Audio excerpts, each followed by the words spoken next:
Basically, we're not going to be able to see the chat. Yeah.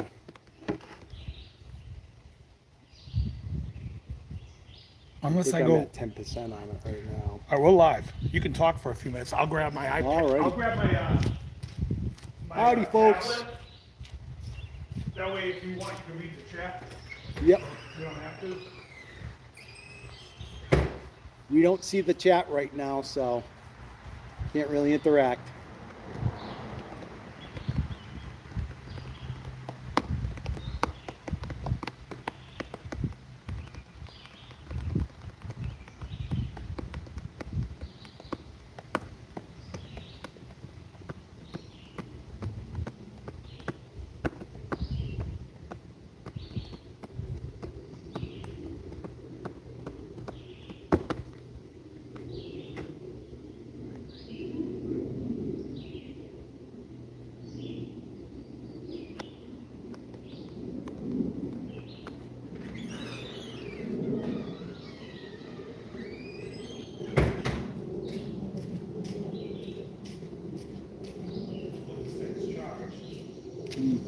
You know what else I gotta do? Yeah, I can just keep on my lap.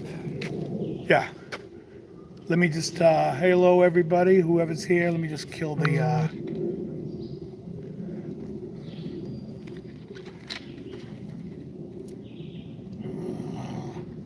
let me just get to it anyways.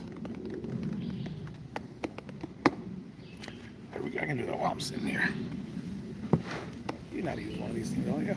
Not in a while, but You just go to the YouTube, you'll see. yeah, I noticed when I wasn't on Wednesday, seems like everyone came in. Bingham.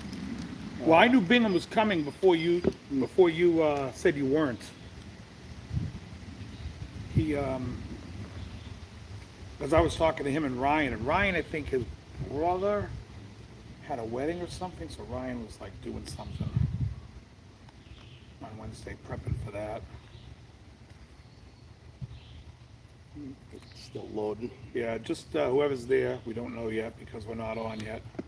Well, we're not loaded on the thing yet. But I'll be smoking today Diesel's Stubborn Fool. I believe it looks like this, yeah. Oh, this is a diesel. And that's the Diesel, what's called the Unholy Cocktail.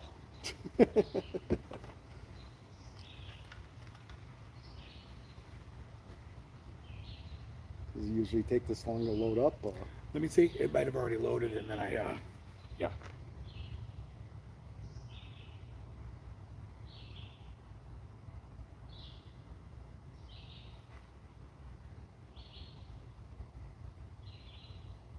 YouTube.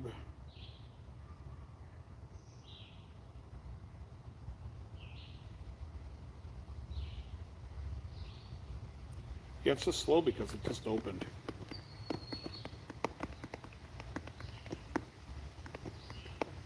I think I have the volume muted on it too. Yeah, Do Not Disturb is turned on.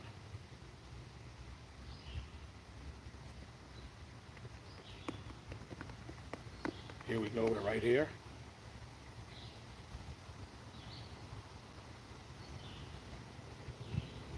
All right, There we go. here he is. Right chat. Oh yeah, bring the volume down on the side because you'll keep hearing. See the tube? There you go. Lower that. Just hold it. Perfect. Alrighty.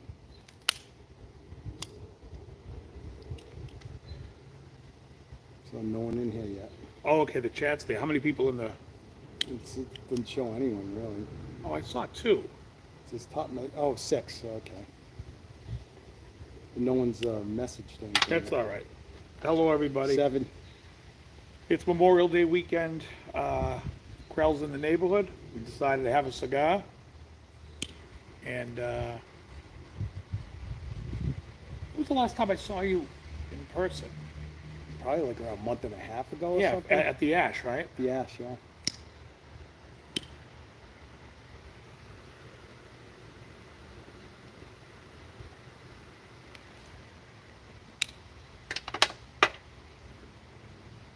Oh. I went to the Ash on Thursday. They were having Greek night.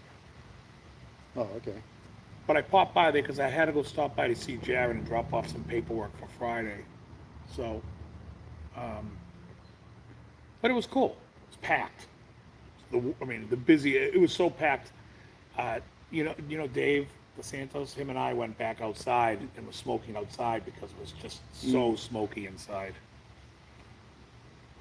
Probably should have pulled this off for us, this band. Oh yeah. Got to. Yeah, we should see that.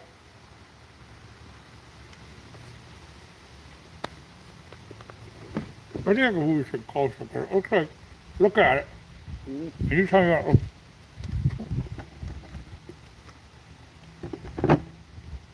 Okay, there's a little bit of a delay. Yeah, hey guys, Squire says hey. I'm gonna move your thing back. It looks okay. Yeah, that's better.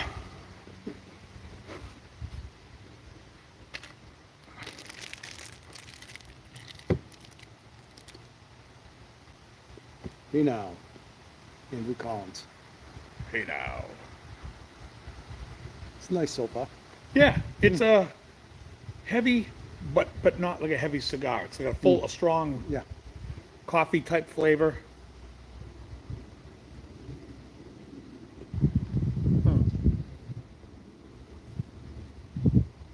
This one I get at a little quickie mart, right around the corner from where you were eating. Oh, okay.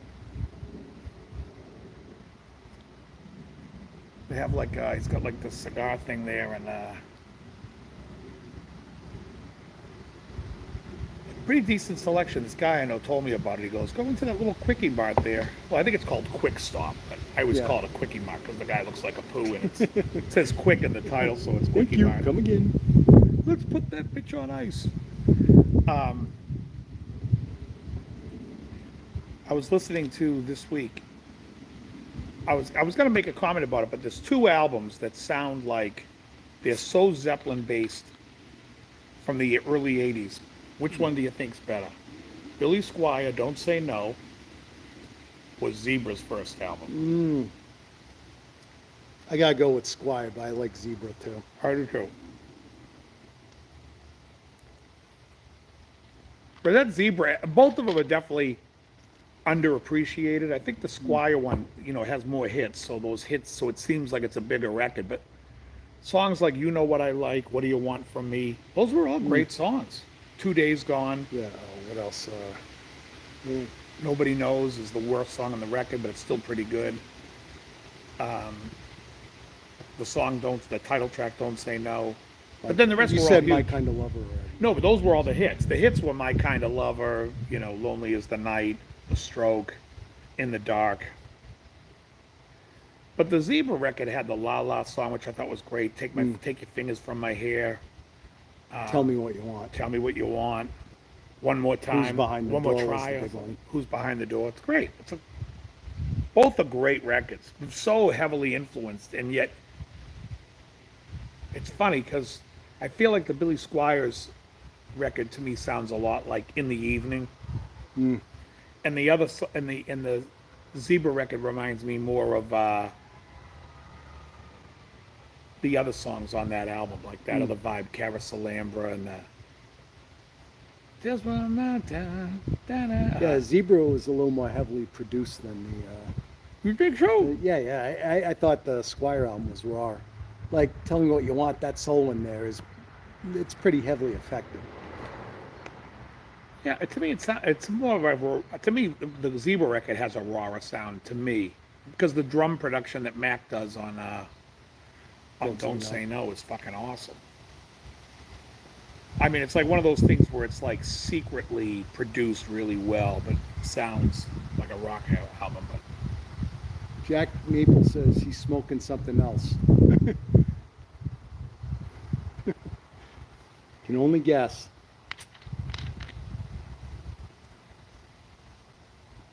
Jack Maple, never heard that name. Nope, that's a new name. Just one more try. Is it one more try or one more time? I think it's one more try. I can't remember. No, one more time. One more try is Joe Jackson. George Michael. Oh. Well, there is a Joe Jackson. There is? Yeah, one more time. Say you're leaving. Which was used in a Burger King commercial once. I was watching a football game. There was a commercial on for Burger King, and all of a sudden I hear that Joe Jackson song. And then I go, oh my God. It's not a well-known Joe Jackson song Right. either. But enough that Burger King wanted to use it to sell burgers.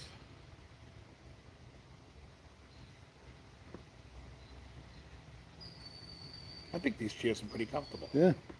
Speaking of burgers, I think the last time I had a hamburger it may have been the smash burger I had with you last year.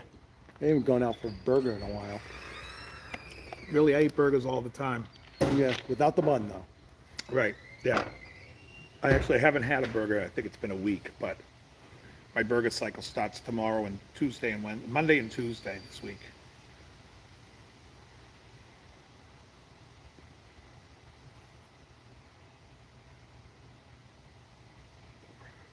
It's a beautiful day today. It's in the 80s. It's about time. Yeah, I think it was like 87 or 88 earlier today. It feels like it's dropped down to like 83. It's maybe going to be now. 90 on Thursday. Oh, nice. Yeah, I know it's supposed to warm up again. It's going to get cool tomorrow. Tomorrow my gym is closed, so I'm going to go. I got a free pass to go work out at a gym that's actually closer to my house, but just go for the day. Planet Fitness. No, not quite.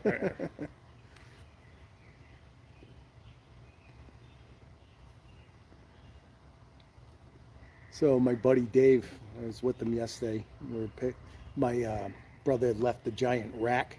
It is a storage space with power amps and some effects. Oh, really? So he just gave it to me. You know, it's like, so I gave it to my friend Dave because he'd keep it in a musical family basically. And so anyways, we were smoking cigars out on the back porch. I gave him a wide, and he liked the wide. He Hey, it's a really great liked it. cigar. Yeah. I like that cigar a lot. I haven't had one in a while. I gotta order some more of those. Lately, what have I liked recently? I don't even know what that. Oh, you know what I like is Perdomo has a cigar called the Sun Grown Habano. Never tried it. I like that. Very cigar-y. Mm. Medium, but good. I have one the Reservas with me, the Laroma. But it's the Bellicoso. It's not the Maximo. Oh, okay. How was it? Have you had It was good, but thing is that I V-cutted it. Now, I may try doing this. Yeah, that's the best way, because That's the then thing. you'll get the... Because I did the V-cut, it was a little tough on the draw. Yeah. So I actually used the straight cut. Yeah. At a slant. So. Yeah, no, I think when you do these, you gotta, depending on how big the cigar is, you gotta go crossways. Yeah, that and Joe had recommended the nubs to me, the Connecticut nubs. Oh, yeah, he likes those. And I like it. Oh, you do? It's good. They're good. What else I get? I did the Don Carlo number 3. Mhm.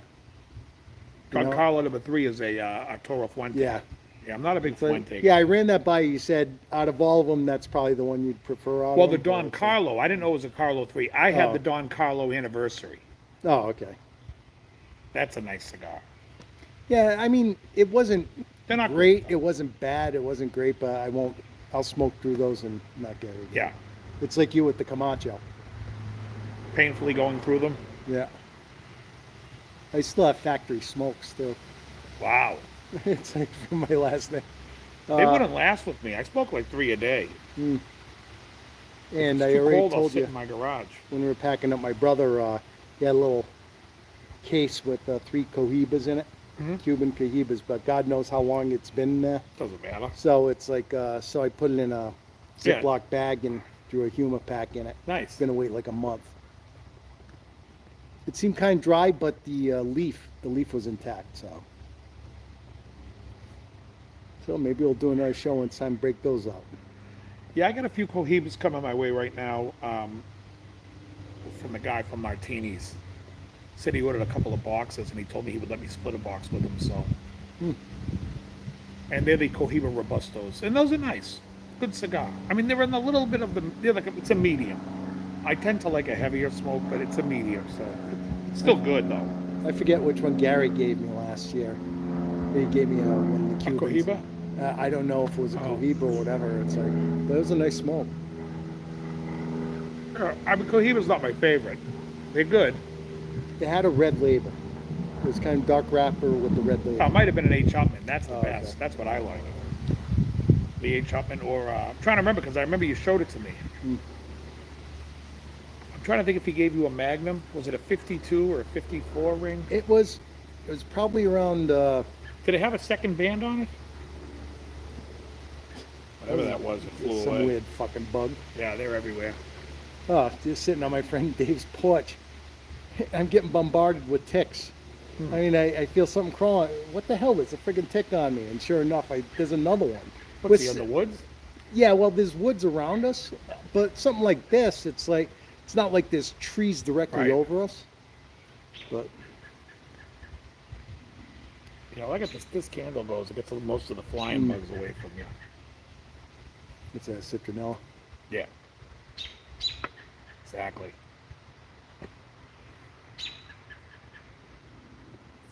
I like the Zappas. So I played the gig Friday in Pawtucket. So they booked us again for June. I got a June 23rd. We're gonna play there. And last night was cool. We had a friend of Jim's, who I met a few times, sit in with us on like a set. He plays piano, so it was cool because Jim was just singing. He wasn't feeling so great last night, so he was just singing.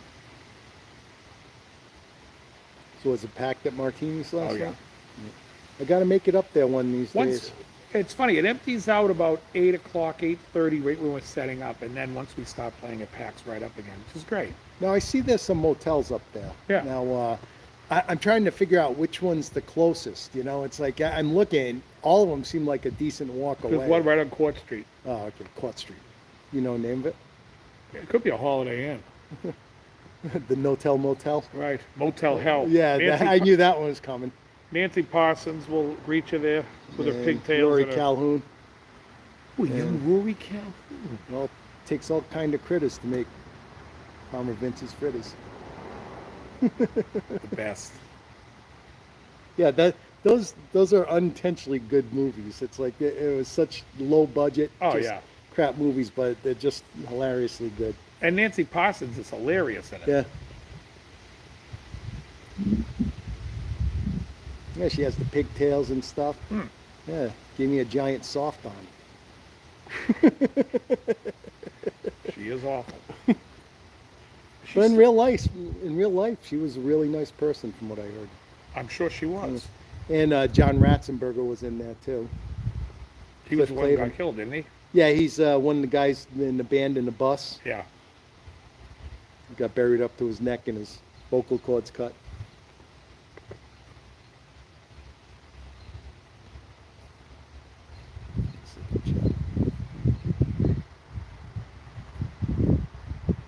Yeah, if you come down to the Plymouth one, there's a cool little shop down there.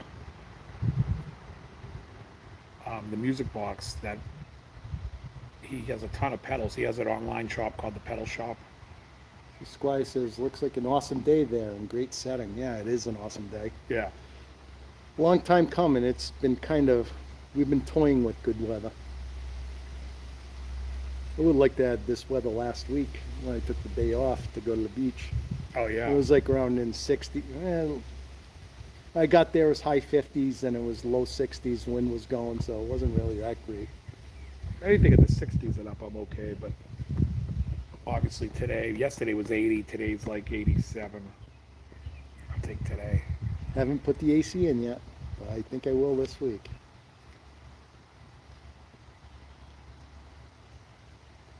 Yeah. Oh, I wonder if they're away. Moses, because usually if he sees me out here, he'd have been running out already, but I see that their light is on by the front door. And it's the daytime and they're not here, so that tells me that they're probably Probably a Memorial Day went party. somewhere for the weekend.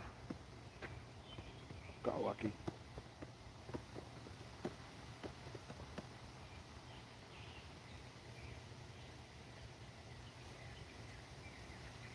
Has Joe made the chat? I haven't seen him yet. Wait, is this top chat or live? It's live chat.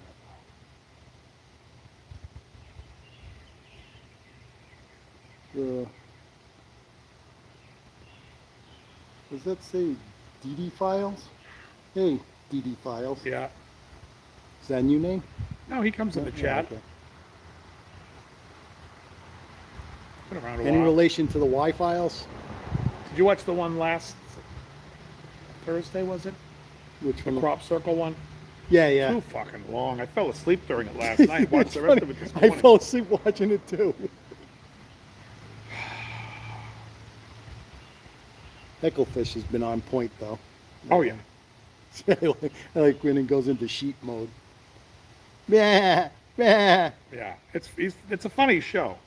But the crop circle one, it just bored me. Yeah. Bored me.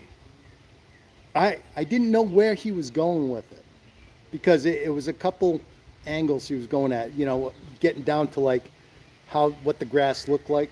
You know, it's like there's certain crop circles where it's nice smooth and where the grass would come up again afterwards, and other ones, the ones that man-made, they said had all broken leaves and stuff. First of all, he talks about like the CIA getting involved, and it's like, let me tell you why they get involved. Because they're getting a paycheck and they get to Yeah. toy with people. Yeah. That's all it is. You know what I mean? Because anybody, oh, there's crop circles. What do you think it is? I don't care. How about this? I don't give a shit. Send Mulder and Scully. Right? But no one cares. Like, oh, the crop circles. You're going to go in the CIA. We're going to infiltrate so we can sit there and give disinformation to the people that care. No, we can sit there, You're look- toying with them for a paycheck, which I get. Trust me, I'd be doing the same thing. I'd be bored out of my tears going, oh, these people are thinking these are aliens? Excellent. Let me go in there and get them even more wound up. What else are they going to do? Oh, it's their vacation too. They get to sit all night, drink beer, and Yeah. look at a field all night. Yeah, I'm going to go infiltrate this group and feed them like the UFOs. Quick, there's a UFO. Get my worst camera. Make sure there's Vaseline. Make sure you shake. and Make sure we hand it to the guy with DTs. Yeah. And make sure when you hand it to him that the aperture's wide open so the whole thing streaks and you don't get a decent clear picture. You know, one of the most famous fake pictures was taken in Woonsocket, Rhode Island. There's one taken overlooking the city. It's a famous one. It looks like a hat basically with two little wheels on the bottom of it over the city. It's great. It's like, you know, I used to watch this and I loved UFOs and stuff, and some of the stories intrigued me, but when I saw pictures like that, and I'm like, pie plate, you know, it's Pie like, plate with wheels. hell, that one even says, what's the name of that pie company around here that makes those little mini Oh, I pies? forget. I can't remember the name because I haven't had since I was in high school. Table Talk? Table Talk. Hey, that UFO, it's from the planet Table Talk. Right. And the wheels on it, look at the wheels. What do they say on it? They say Hot Wheels? Somebody glued a fucking couple of Hot Wheels to the bottom of a pie plate. But even that one, I mean, as soon as he starts talking about the Art Bell show, I'm like, yeah, that is not gonna happen. I will say, in all seriousness, when I was like around 5, I was at my cousin's house in North Smithfield, and my cousin Raj and my brother were out camping in a tent in the backyard. And all I remember is the commotion afterwards. I didn't see anything, but I'm looking, and the whole block is out. You know, they're all out of Yeah. their houses. Apparently, they were out there, and something hovered over the block.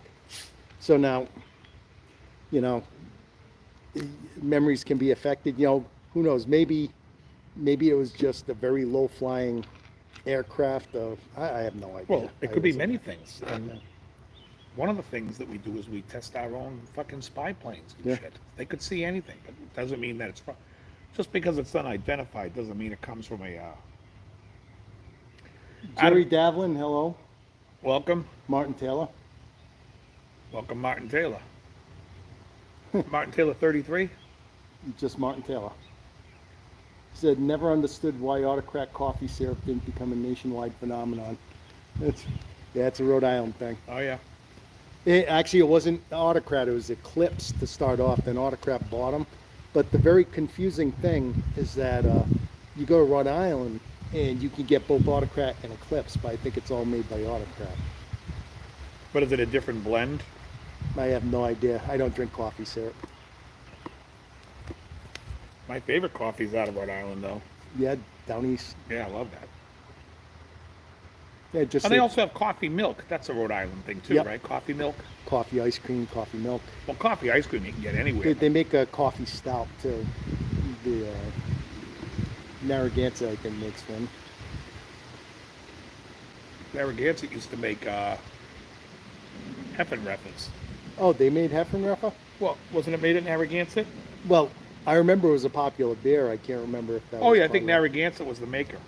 I still remember you could hold that bottle up to sunlight and you could see particles floating around in it.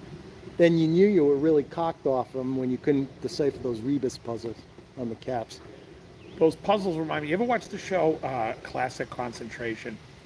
I watched Concentration before, but It's called when it Classic originally- Concentration with Alan Ludden? no, Alex Trebek. Alex Trebek, okay. They take every fucking I'm thing thinking off Jim. the board and they have the puzzle just there, and I still can't figure it out. I'm like, what the hell is that a drawing of? It's the worst artist. And then they go over, they're like, how'd you figure that out? And they're like, I don't know. Neither do I. I'm watching it with everything taken off going, I can't figure these puzzles out. They're the dumbest things I've ever seen. You know, now that you mention Narragansett making Heffenreffer, that's right. If you get a Narragansett beer coaster, they have the rebus puzzles on the bottom of those. Oh, okay. Yeah, Yeah, too, because that's so, where yeah. they made it. Do you remember who used to shill for Heffenreffer? No. Wilt Chamberlain. Did he really? Yeah. Used to be a big billboard on Allen's Avenue in Providence when I used to go into school. Fucking I'll bet you $1 Heffenreffers. million he didn't drink one bottle of that. No, shit. do they still make Heffenreffer? No. No. Yeah, when I was in high school, there was so much cheap beer. We It's drank like- Heffenreffer. Yeah, Heffenreffer. Rolling Rock was cheap. It's like Yeah. that. Then people picked up on it. It was- Stroh's. Yep. Used to call it poor man's Molson. Yeah, Rolling Rock. Rolling Rock was not too bad. Schaefer, the one beer to have when you're having more than one. Yeah, right. Isn't that a great ad campaign? It's like, okay, well, we're not the greatest beer, but if you really want to get cocked, this is the beer. When you're having more than one, Yeah, can I this get is you? what- Can I get you a beer, sir? Yeah, I'm gonna have not a Schaefer because I'm only having one. That's what they tell 'em. Well, I'd still take it over a Natalie Schaefer. And oh, Natalie Schaefer's Lovey, right? Yeah. Those Columbo questions the other day, I'm like, the ones where it's like, where did Columbo, like earlier ones from some Chevy show, how does that even qualify as a Columbo question?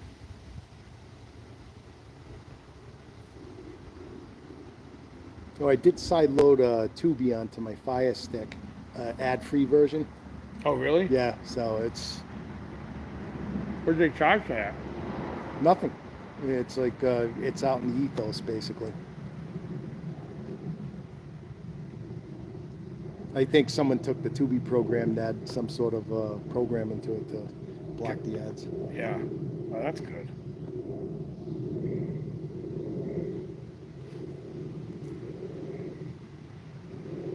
I just added expansion to my Fire Sticks. The 64 gig flash drive. Oh, And nice. so what I do is I side load it and then I can use Explorer to side load it onto the USB and run it from the USB. So I got plenty of room left on the system on the Fire Stick. So I can have a ton of apps now. Nice. The thing is, if you are going to do it, if you're on Roku or well, I don't think Let me see Roku that. Let me lets see you. that thing. See what- I don't think Roku lets you side load, but if you're on a Fire Stick and you download an app from the App Store, it won't go to the USB. You actually have to physically transfer it to USB, then delete the original file, then run the APK to install Oh, yeah, it again. You're not in live messages. You're in top messages. Let me fix that. Oh, okay. Yeah, Martin Taylor says he was born and raised in California, but his father's from Rhode Island. Oh, whereabouts? He loves coffee milk and soggy hot dogs. Oh yeah, soggy hot dogs. Yeah, the snap, those are the, Yep, the little Snap roadie dogs. snappers. You can get them down Johnston. Yeah. Those are, they're not just soggies with the nice snap to them, but they're well seasoned too. You can literally throw on a bun, or not a bun, eat it plain without condiments and still tasty.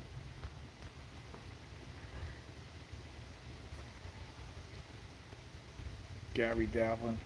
Greetings. Greetings.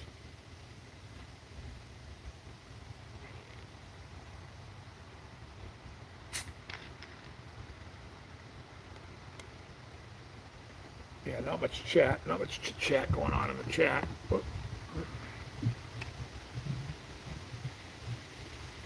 Well, it is Memorial Day Sunday, so I think Yeah. most people are partying right now. we heard Houston likes to party. That's one of my favorite butt headlines.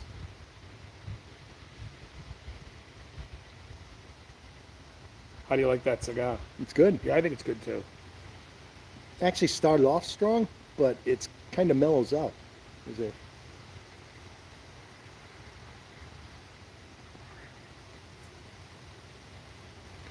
Let's see, what did I smoke yesterday? I smoked the nub, Connecticut, huh? yeah, the nub Connecticut, and I smoked, oh shit, what the hell did I smoke? I know my friend, I gave my friend my father. Oh wow, a judge? Judge. He liked it. Yeah, that's a good cigar. Thing is, at the end of the night, he smoked half it. I said, well, don't you throw that friggin' thing away. You're going to smoke it tomorrow.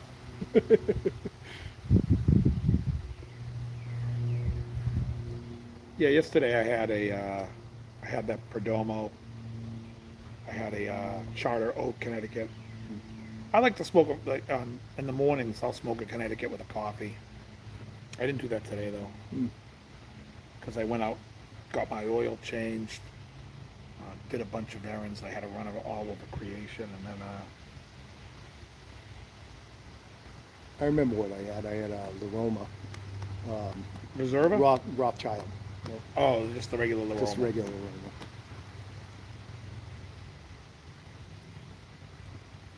Yeah, so my humidors are full. Nice. Even What'd you so- pick up recently? Well, I picked up the nubs. I picked up the Don Carlo.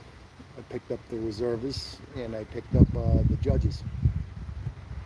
Was this cigar page or was this another Cigar one? page. Yeah. Yeah, the prices were insane. Yeah, they're good. When they run their discounts, that's the best. But I have to remember to unsubscribe again because I'm getting the 3-4 emails a day now, At least. if I'm lucky. That friggin' monkey just keeps sending me emails. Yeah, the other companies, I can't stand. They're like, oh, Memorial Day weekend, you're gonna get free shipping on any order. Use this code. Fuck you. How's that code? Go fuck yourself. That's like Cigar famous. Page gives me free shipping. I don't have to jump through hoops. Yeah. I don't have to sit, because the last time I tried doing that with CI, they said I had free shipping. I went and put an order through. I ordered those diesels, and they were like, they didn't give me the free shipping. So I went to go look to see what the code was, and I saw there was a different code for $20 off. I took the $20 off and said, fuck it. Instead of $8 a ship, it's $8 I'll save from shipping. I'll get $20 off. So I did. Yeah, the thing is, they may offer free shipping and all these codes and stuff, but their base prices are more expensive. than They're the terrible. Yeah. It's like the Kintsugis. They got normally 5 Kintsugis is going to run you close to $50. Yeah. And I think I got it in the 30s. Yeah. Off there. Yeah. Cigar Page is good.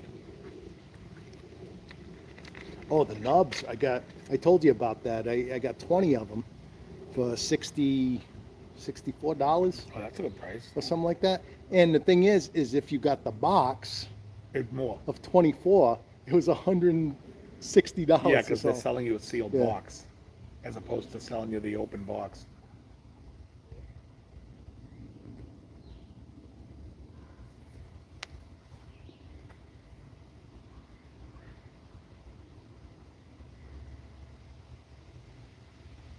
Have you been playing at all? Nope. I just can't. I'm still having trouble with my forearms for some reason. It's like I have a student on Wednesday that when I go to his house, I got to bring my toolkit and give his guitar a setup. He said he's getting buzzing all over the place. So I'm like, the weather's changed. This is what happens. I did inherit a guitar though. I had a Charvet acoustic. Basically, yeah, it's shaped like a Strat. Okay. Oh, like the old Yeah, like Kramer Farringtons, that type of thing. Acoustasonic, whatever. What happened is when I was taking lessons back in the 90s, like around 94, 95, I bought it off my guitar teacher. And I had it for a while. I actually played out with it a couple times for acoustic songs. Then my niece came over one time in 2000s and she was playing with it and stuff. And she seemed really interested and I take it. So she had for the longest time. She lost interest, ended up with my brother, ended up at his girlfriend's house and stuff. Now he moved down to Georgia and I inherited it back again. Nice. Needs a lot of work. Oh, yeah? The nut displaced from it. Because, that angle at the neck, how the but that's strings just go glue. across. Yeah, that's just glue. Yeah, I got to pull the strings off. Yeah, and just change the put little strings and Elmers put on it. Yeah. a drop of, you can even just put cyano, just a drop of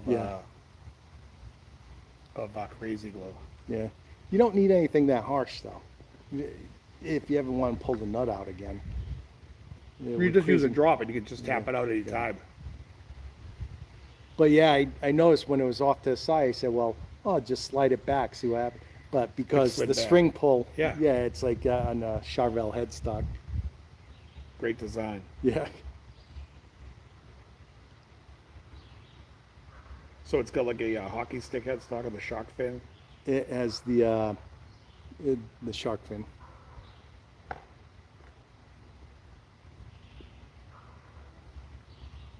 Yeah, so I'll polish the frets and Yeah, I was going to do a lesson for tomorrow, but I never got around to it, so I'm not going to do a lesson for tomorrow. I don't mind taking how will the time internet off. survive? I don't know.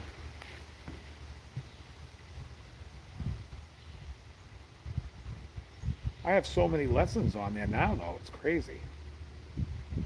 Martin didn't say where his father was from in Rhode Island. I was just curious where your father was from in Rhode Island, Martin. I'm gonna guess Pawtucket. Really? I would have guessed Providence or Cranston. Johnston, Warwick.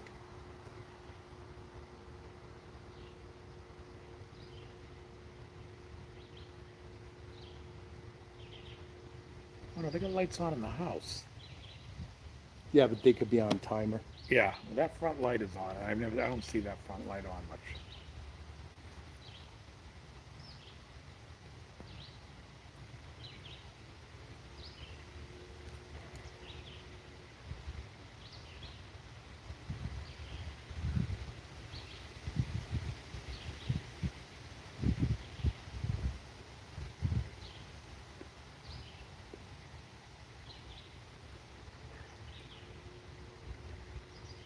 How about, you know what? So I have this mix before you came in. That's what was playing on my Bluetooth speaker over there. It was this mix I call Zeppelin and the Like. It's just basically like all classic rock from the 70s that I don't get to hear enough of. You know, not the radio songs, but. And I put Bargain on there. And it came on twice. And I got to tell you, I thought I liked it until I heard it. Just not a big fan. Yeah, I was never a big Who fan. A couple songs here and there. What do you think's a better album, Yes, Fragile, or The Who's Next? Fragile. I'll take Yes over the Who any day. But you'll have to tell me what's on Who's Next. Bargain, Yeah, Going Mobile, yeah, Bubba O'Reilly, yeah, Won't Get Fooled Again, yeah, The Awful Behind Blue Eyes, yeah. My Wife. I'm gonna say Fragile.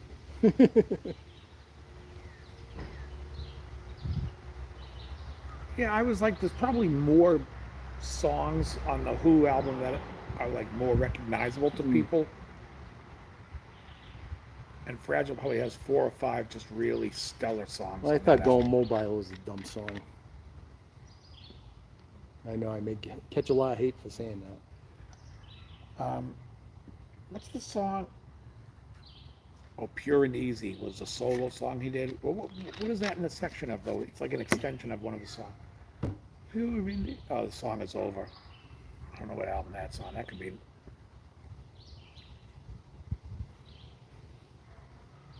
Is the song is over on Who's Next?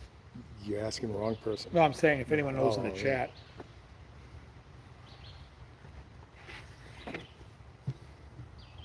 Oh shit!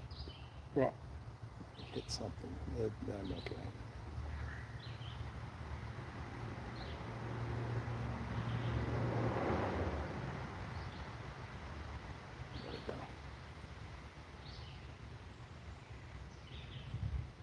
There we go.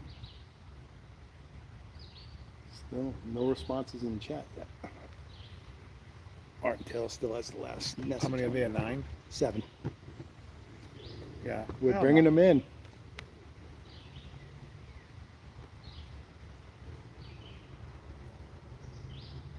Yeah.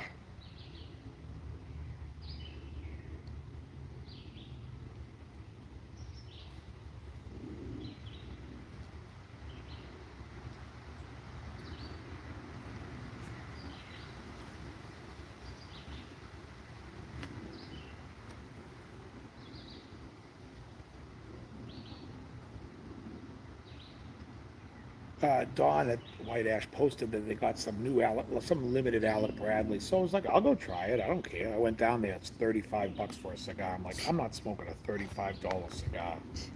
I would if it was like a really good Cuban that I already know was good, but not for an Alec Bradley. I'm sorry, Alec Bradley, or whatever the guy's name is, Alan something. Yeah, that is kind of unusual for a non-Cuban cigar. Well, no, those Don Carlos Arturo Fuente, the anniversaries are expensive. They're like $30. Somebody gave me that one. That's why I smoked it. And they were like, what'd you think? Isn't it great? I'm like, it's okay. But it's not $30 cigar. Not when I can smoke this for 10. Well, it's like anything else, like a musical instruments and anything else with fine scotches and stuff. There's a lot of cork sniffing. Yeah. I mean, look, Mike Rutherford was playing that Squire for the last Genesis tour.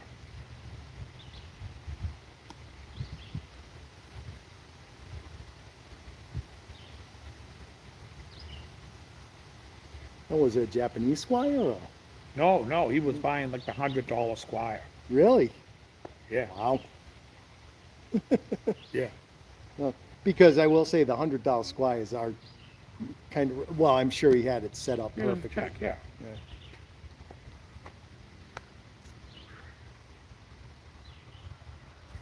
Yeah, no, they have those $250 Squires or $300 Squires.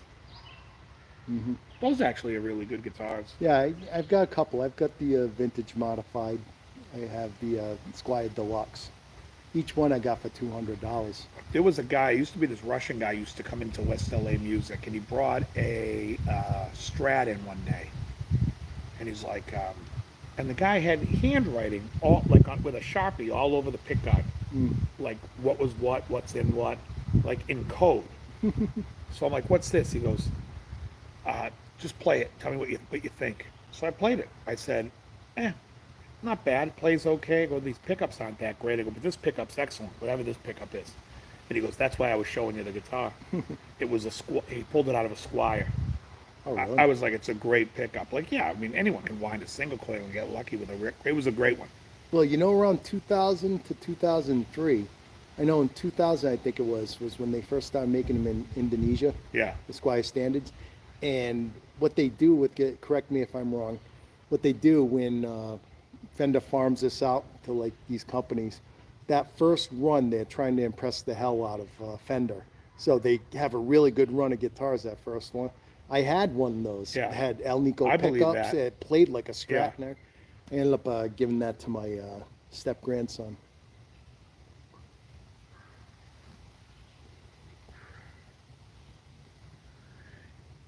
Yeah, when I went and saw the at Greek night, there was a guy playing guitar. He had a PRS Custom 22. It's nice. And he's like, "Yeah, I'm thinking about getting out."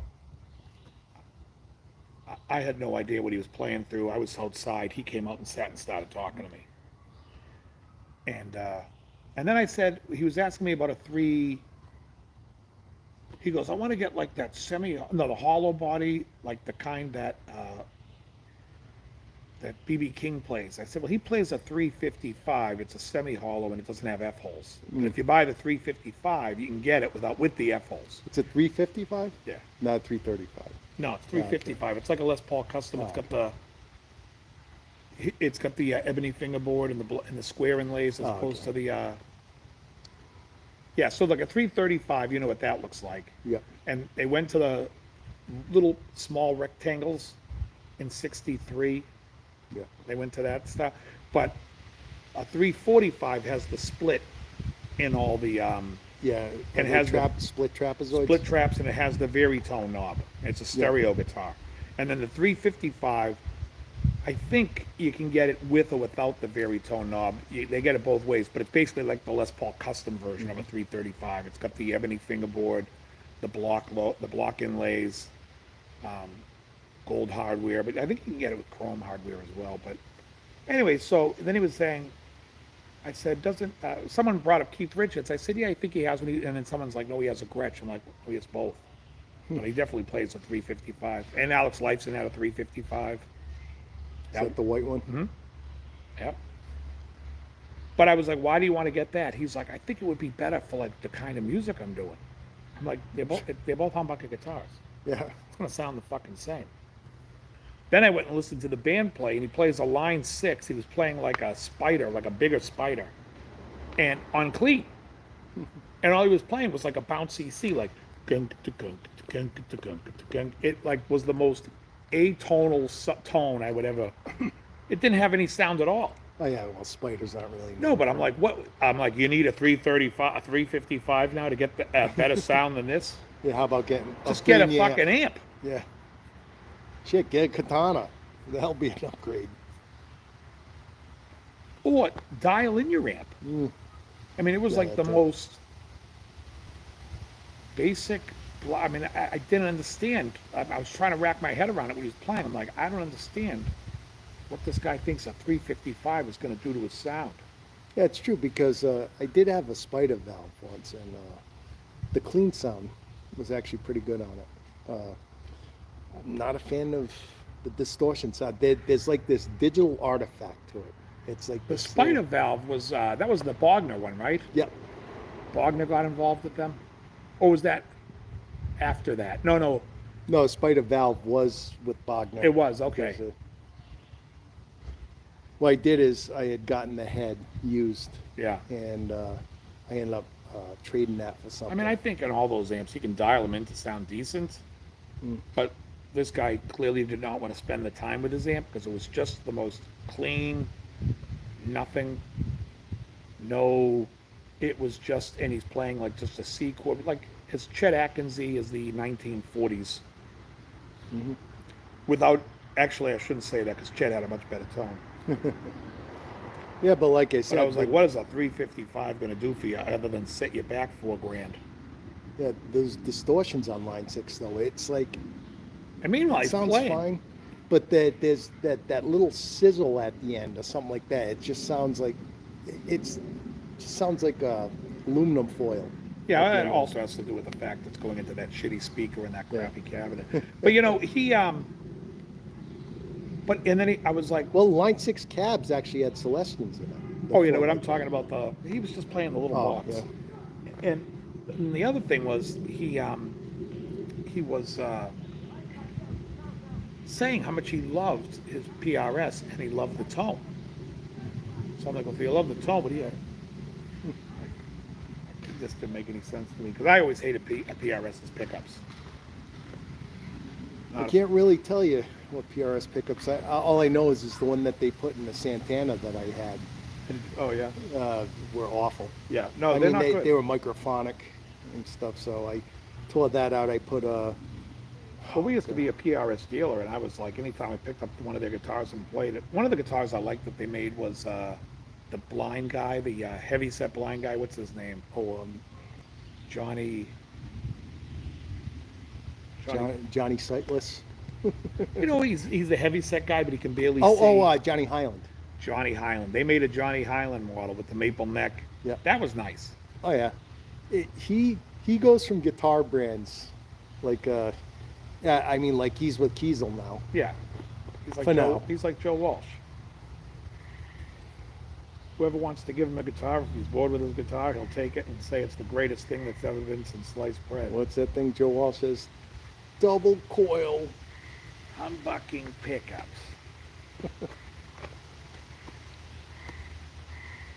I was just talking when I had breakfast yesterday while I was waiting for my car to get the software update.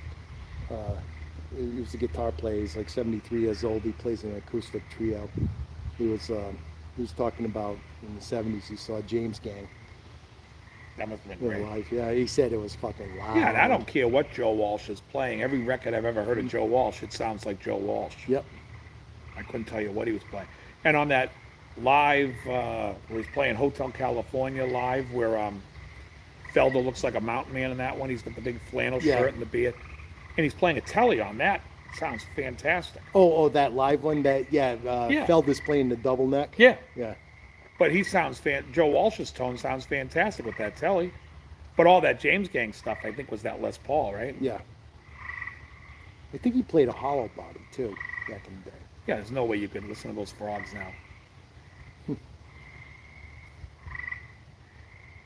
That's all the noises you hear during my show. Oh yeah. The house I grew up in, we had a swamp in the backyard. It was like this times a million. Yeah. But these aren't even in swamps, so you can hear it's one's here. There's one like across the street making noise.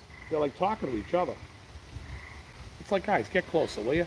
Stop your yelling. This mom and daughter team walks by every day.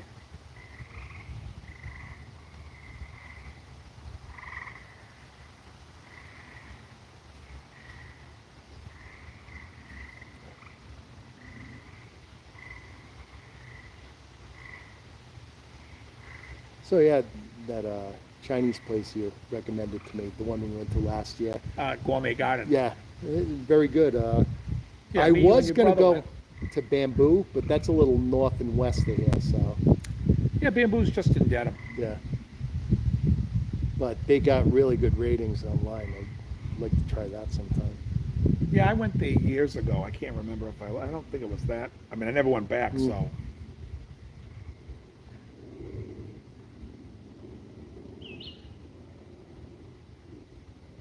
But the service at that Gourmet Garden is so slow. Oh yeah, They are yeah. You have that one bartender there serving you at the bar, and then he disappears.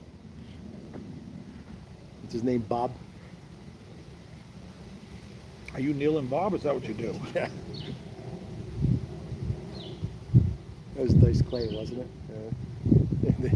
Freaking the red-haired guy in the audience. Hey, tomato head. I just saw an interview with Dice on Sunday. I think it was Joe Rogan. Oh, the yeah. other day. Didn't watch the full interview. I like that series he had on Showtime for a while. Dice. It's Oh, I don't remember it. yeah, it deals with him and there's this guy that plays his wife. Guy plays his wife. This girl who plays his wife. She's a comedian too. There was some good shticks on there. There's one where Adrian Brody plays himself. Yeah. And he's gonna play a stage show as Dice Clay, and so he hangs around with Dice to get all his mannerisms and stuff. Then he becomes Dice, and they get into a showdown. It's never even fucking saw that. hilarious.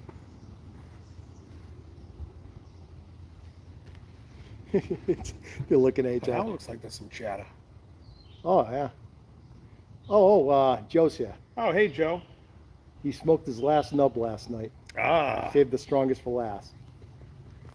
What was the strongest one? Yeah, which one was it, Joe? It's got to be the either the Cameroon or the Habano. Oh, jeez. Sorry. Well, that's all right. Oh, you'd be fine.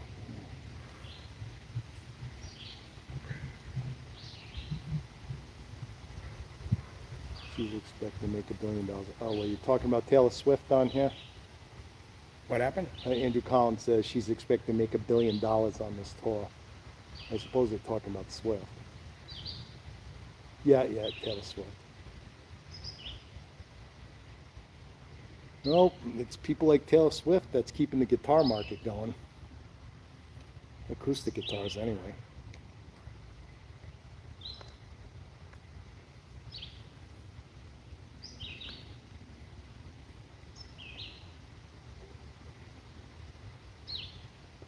Was it Beato that said, is Taylor Swift the next Eddie Van Halen?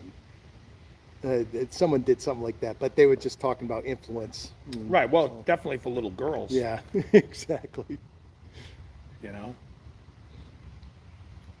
Oh, there's some things on YouTube. You ever listen to backyard parties of Van Halen, like 1974, 75? Oh yeah. Where they're playing all the cover tunes. They basically played all cover songs for a while. Let's grab another cigar.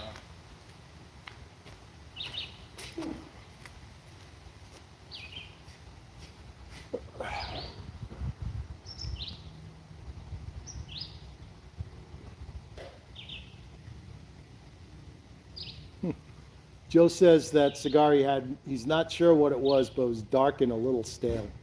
A little what? It was dark and was a little stale. I think, but he said it hit good.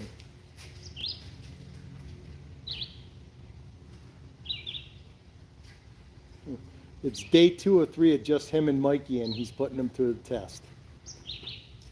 Oh yeah. Cold Roses says, saying hello, Dave. Appreciate you.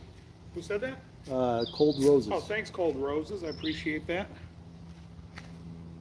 Johnny Kramer's here. The deli force is here, huh? Yep.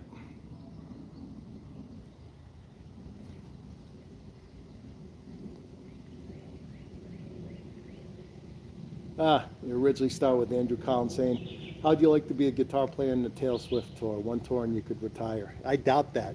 No, You'd be surprised. She ain't paying shit. Yeah, you'd be surprised. Those side guys, they really get paid the same no matter what. And it's not as much as you think. I mean, look, Stevie Ray Vaughan wouldn't go on the road with Bowie. David Bowie because he wasn't paying shit. Yeah, so we got Frampton. Who? Bowie. Bowie. No, he didn't get Frampton. He got, who went on that tour? Was it Frampton?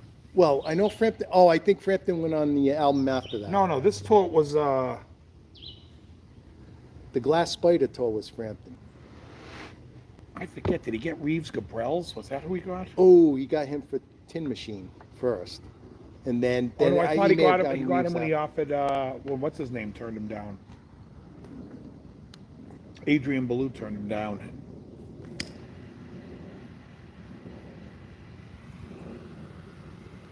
There's a name you don't hear too much of. Is he still putting out albums? Oh, he was great. I like J.J. Belew. Oh yeah. Now I'm smoking a St. Louis Ray Maduro. I like the Lone Rhino album. That's the one with Big Electric Cat on it. Oh, Daddy? Or no? No, that's Mr. Music Head. Mr. Music Head, right?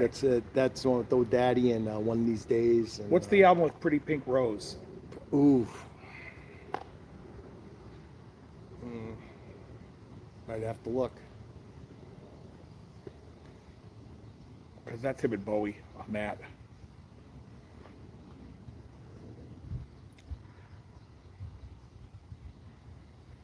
Yeah, no, they're not paying side guys on a lot of money. I mean, it just depends.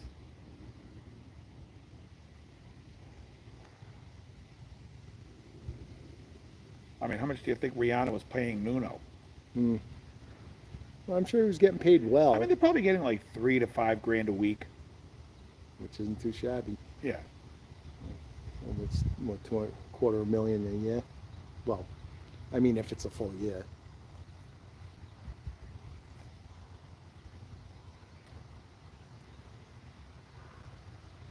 Well, that's money they get, but they also get their meals and board and all that stuff. So Right. that's clean money. Yeah. Well, before taxes. Yeah, I forget who it was. Was it a bass player talking about playing for, he was just talking about doing tours and he got, like Michael Jackson, I think he got a tour of. And he went from making like 300 a week to 3 grand. Now, what 5 bass grand. player is that? Anthony Jackson, maybe? Oh, I was gonna suggest maybe it was him. Yeah. I think it was Anthony Jackson. He was talking about who he was playing for. He's played for everyone. And Yeah. I remember he played with Paul Simon too. Yeah. Yeah, he's a great player. Yeah, he played on Al Di Meola too with Yeah, Elegant Gypsy. He is on Elegant Yeah. Gypsy, yeah. Yeah, he's keeping up with Al on Race with Devil on Spanish Highway. That's a great record. I think it's his most musical record too, like Elegant Gypsy Suite and Sister of Rome, whatever that song's called. Senor Mouse on there? No, that's No, it's on Casino. Casino, yeah. It's-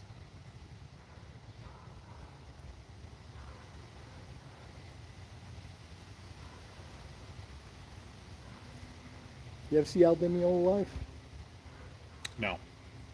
I did back in, I want to say, when did Kiss My Axe come out? 80s? No, that was 90s? early, sometime, I think it was 94 I saw him. Yeah, okay. But the record he was promoting was Orange and Blue.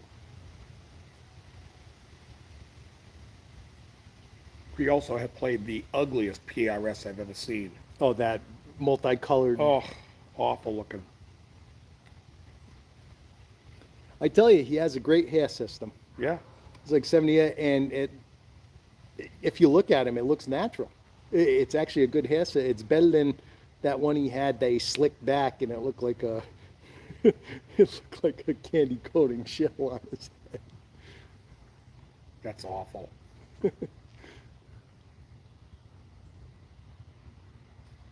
Krelbar, tell Dave I picked up a humidor with the gauges for $1 garage sale. Beautiful wood color, a Thompson 1915 humidor. Picked up for $1. That's got to be Johnny Kramer. Yep.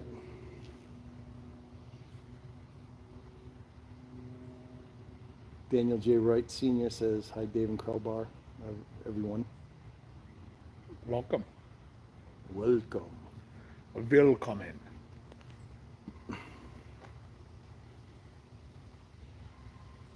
Welcome. I am the Lord Beelzebub. You know what that's from? So, Mr. Cachet, Free Kitchen.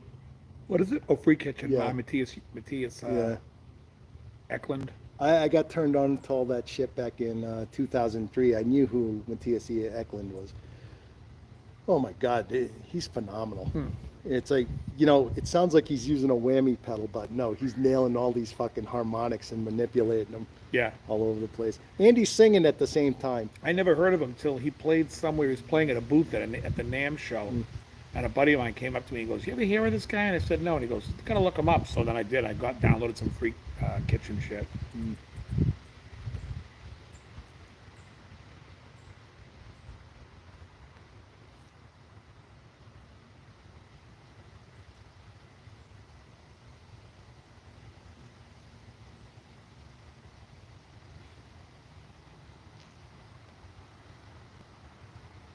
Max Josephson.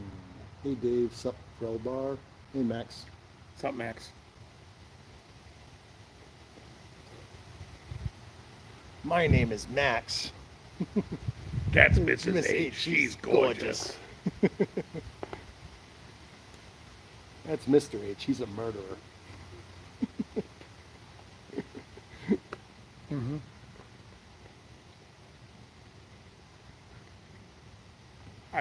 The only episode I've seen recently is that one that Tim Kimber brought Yeah. up on my show with Frank Zane. So ridiculous. My mother loved that show. Heart to heart.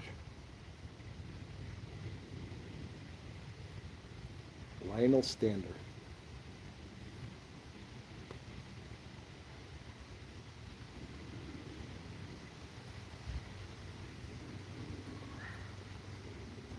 This cigar I like a lot. Now, what is that again? St. Louis Ray. SLR, and it's called just the Maduro. They sell these on, they sell them up the street there at the Brennan Smoke Shop, but they also have them on Cigar Page. Johnny Creamer says it looks peaceful. Yeah, it is. Yeah, it's funny, not many planes going by, and then that's like the first one I heard. Usually they're like all day. I'm like directly underneath the jet line for Logan Airport.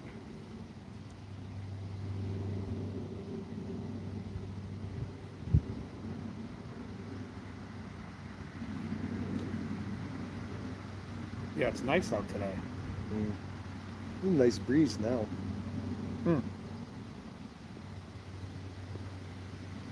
See all those fucking bugs over there, though. Where? Oh, flying all over the place. Oh, over there, yeah. Crazy is they don't come over here, and plus when I got that thing going, they don't come around, which is great. And they don't like smoke.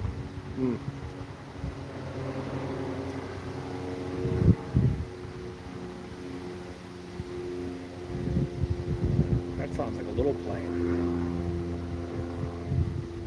So yeah, that's a Norwood Airport plane. The plane! The plane! Ah, tattoo.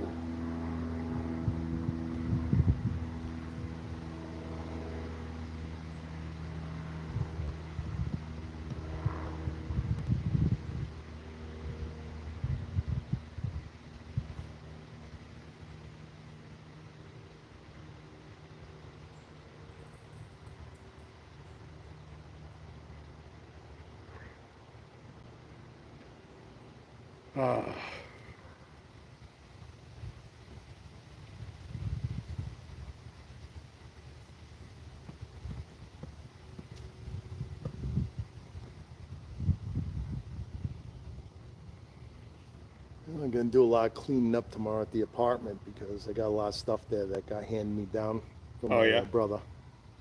Plates. Got another microwave.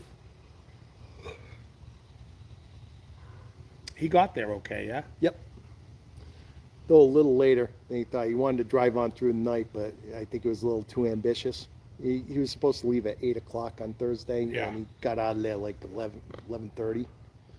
And and the next day, I'm at work, I text him, I said, oh, I figure you're about Fayetteville, North Carolina by now. He says, no, I'm in fucking New York City. And so he caught the traffic at the worst times. So he ended up getting there at 3 a.m. Saturday? Yeah.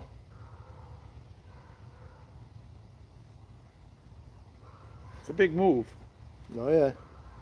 It's warm down there now, though. Like, So- he's going right into the summer weather down there. It's nice right on the coast. It's Savannah. Yeah. He's right on the island, Wilmington.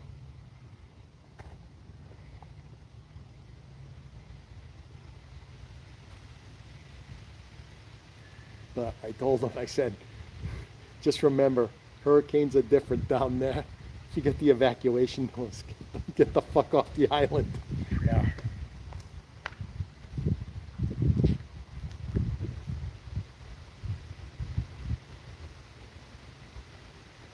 Max asked if you barbecued. You didn't barbecue, did you, Dave? No. Nah, to me it's like a lot of work. I mean, like today I just made I made eggs. I had a chicken thigh.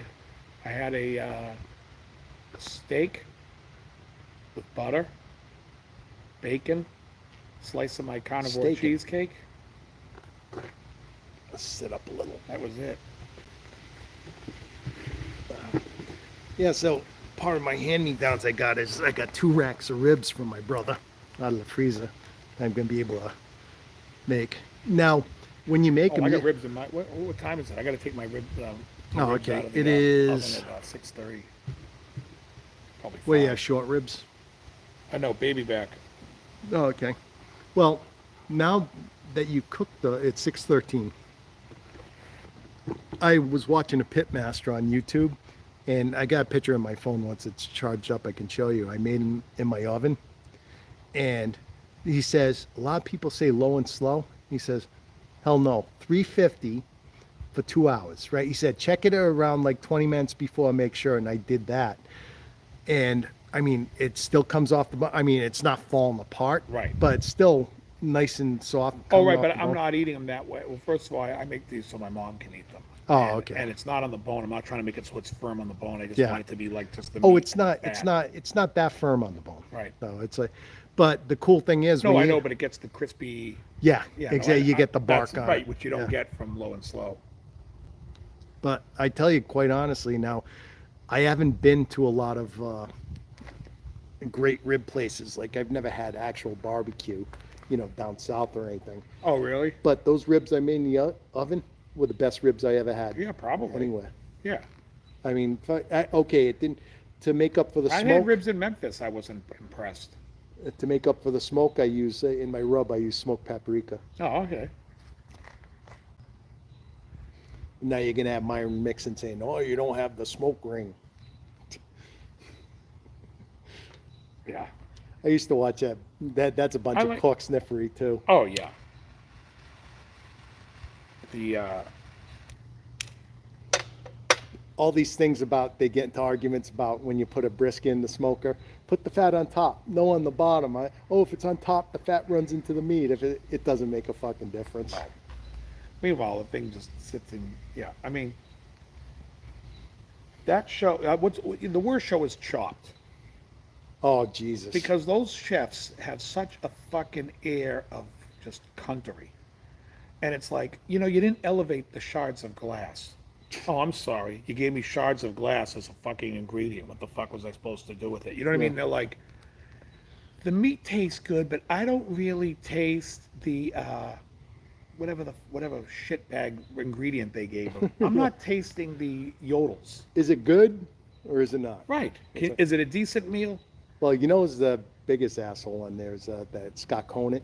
Yeah. He's a fucking snap. Oh, yeah. And that Guarnacelli, I can't stand. Can't stand her either. Oh, I can't that- stand Scott. The bald dude I don't like either. Yeah, but who I like on there was the Sanchez guy. What's his name? Ramon Sanchez? Something. Aaron. Oh, yeah, Sanchez. yeah. Yeah, I like it. He's a lot more forgiving and stuff. Well, it's like you give people the shittiest ingredients, and then you're like, okay, now make something with it. Well, Oh, I didn't really like what you did with this. Well, thanks for telling me you didn't like what I did with the fucking smoked pig's feet and gelatin. Thank you for letting me know. You know what I mean? you know It's where like- that show was derived from? It was actually a competition on Top Chef. It was part of the thing that was one of the challenges that they had in the seasons was a box of ingredients. Yeah. Do something with it. And I that just guy- can't stand the attitudes from the chefs. It's not like, hey, this was great. This we like better. But it's just always, yeah, I didn't really like what you did with this. I didn't like what you did with the lollipops. You gave me lollipops for a fucking appetizer. You know what I mean? It's like, We're what? not tasting the lollipops in this rib. You know what I mean? Yeah, it's like, fuck you. They're full of shit because you'll have two world-class chefs and they'll taste the same fucking dish and one will say, oh, this is great, and the other one looks at the other, what the fuck are you talking about? Right. It's like, Right, okay. it's just all preference. Yeah. But it's like, if it's going to be preference, give the people good ingredients that they can Mm-hmm. cook with. Not like, there's always this curveball. Here's a bag of broken glass. This one's from E. Buzz Miller that came up with this basket. Remember E. Buzz Miller? No. That was when Dan Aykroyd was the guy on SNL that had like the toys for kids. Oh yeah. One of the them was a broken bag of glass. And the Johnny Blaze outfit. Yeah. It was a bunch of oily rags. Yeah. Yeah, we got the Johnny Blaze outfit. So you think yeah. this is dangerous for kids? No, kids love playing with a bag of glass. The E. Buzz Miller basket. You're going to do pork chops, a bag of glass, and Lowry seasoning salt. Yeah, you didn't elevate the glass. I only cut my mouth 9 times. I think on SNL was Aykroyd's best work.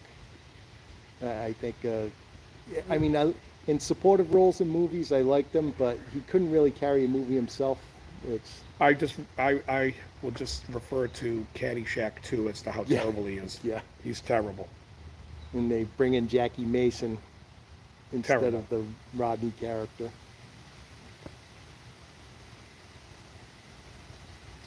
Well, let's put it this way: Caddyshack 2 never should have gotten made. Yeah, Caddyshack 1's fantastic. Oh, yeah. 2 was just terrible. But I also blamed Aykroyd. I mean, Aykroyd was good when he was with, he did a couple of good movies with Chevy Chase. Spies Like Us is good. It was somewhat good, yeah. Dr. Detroit is okay. Yeah. Soundtrack. Nobody's Perfect was horrendous. Devo's on the soundtrack. I still remember when we watched that in the movies, me, my brother, and his friend Doug. As soon as it begins, you hear the music, and we go, we never heard the song before. It's like, that's Devo. And sure enough, music by Devo. Yeah. I just said he turned 73 2 weeks ago, March 18th, May 18th, Who? Mother's Ball. Oh, really? Yeah, that's right. I always remember 1980 when Freedom of Choice came out. I remember he was 30 years old. I remember, so yeah, he was born in 50. Yeah. Freedom of Choice is a great record. Oh, yeah. Well, we were ranking that. Well, I put that at number 2. Yeah. Then number 3 was Question, Are We Not Men? Number Yeah. 1 was Do You Now? To me, they're like the Cars. I could take the first 3 Devo albums and throw them up in the air, and whichever way they land, that's my order. Yeah. It wouldn't matter, because I think at certain days, I like Freedom of Choice the best. Certain days, I think Duty Now for the Future is the best. And certain days, I'll be like, oh, Are We Not Men's the best. But those first 3 are fantastic. After that, it's yeah. easy. Yeah. New Traditionalist is easily the 4th best. Yeah. And At that, Oh No, just It's goes Devo. in line, yeah. And Oh No, It's Devo. It's right after that. And then Shout sucks. Shout's horrible. Something for Everybody had a couple things. I like Monster Man. I like the video for it, too. I saw the Something for Anybody tour. Like I saw that like 2 or 3 times that tour. I've seen them like 5 times. Never saw him. I saw them do the first album, and I saw them perform Freedom of Choice. Yeah, it was difficult up here because Devo never came up here, really. Yeah. Yeah, I saw them in Vegas and LA. There was that one time they were on At band camp? Lollapalooza, Yeah. but only select shows. Oh, really? Yeah.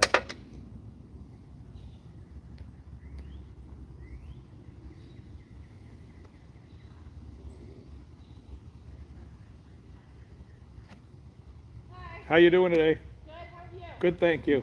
Good. Speaking of Lollapalooza, me and my brother saw the one in '92, the one with Soundgarden, which I'm happy as a pig in shit that I saw Soundgarden. Yeah, that would be a good show.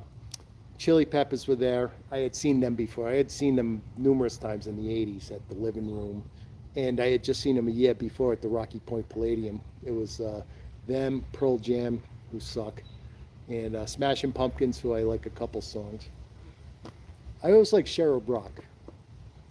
Oh, By Smashing Pumpkins. I think it was on Siamese. oh, Moon. Terror Rock, yeah. Yeah, Oh, that's their best too. yeah, That whole sound is like War Pig's tone with. Yeah.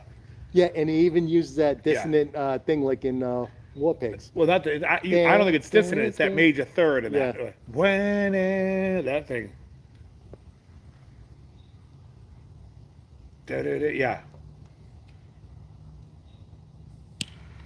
Yeah, it was before Billy Corgan discovered tone paint. My white guitar sounds different than my black guitar. It must be the pain. Yeah. Who else is in here now? Jeffrey White. Oh, Jeffrey. It says, add a Zippo. Fucking son. All kids should carry a Zippo. Is it rural by you, Dave? Well, right here is pretty rural, but we're not that far from civilization, though. Yeah, well, it's just the neighborhood. It's like, you go down but no, I'm 12 to 15 minutes from downtown Boston. Yeah. What else is around here?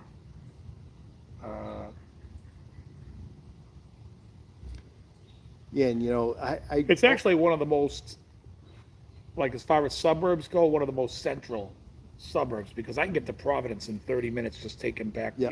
back there, go that way. Boston's 15 minutes that way. I mean, LAX is, I mean, LAX, Logan is 15 minutes that way. So I can get into the city in like 12 minutes. Yeah, well, that's without traffic. Yeah, without traffic. Yeah. I have a buddy that lives in Dorchester. He's 10 minutes, 12 minutes away. Quincy's like 15 minutes away.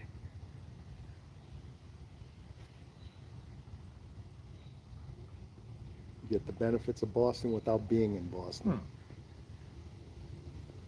But this just happens to be like a part of my town that's off the center. It's like, a rural street.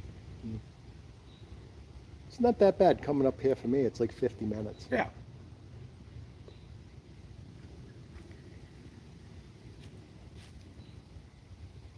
You're in like a rural part though, too. Oh, yeah. Well, more rural, I should say, than Yeah. this. Yeah, it's like when you hop out of Burville and then the closest so-called city is Woonsocket. Yeah. And then, Pawtucket is actually, as the crow flies, it's kind of close, but it's difficult for me to get there. It takes me like 40 minutes to get to White Ash. Yeah. And like Foxborough is literally like 2 towns over this way. Yep. You go through Sharon, you're right into Foxborough. So if you to go to like where the Patriots play, what's that? What do they call that stadium? Is it Foxborough? Gillette. Oh, Gillette Stadium. Yeah. It's like, what do they call Foxborough Stadium? Schaefer Stadium. Used to be Schaefer Stadium. Now it's Sullivan Stadium. Sullivan, yeah, and then Gillette.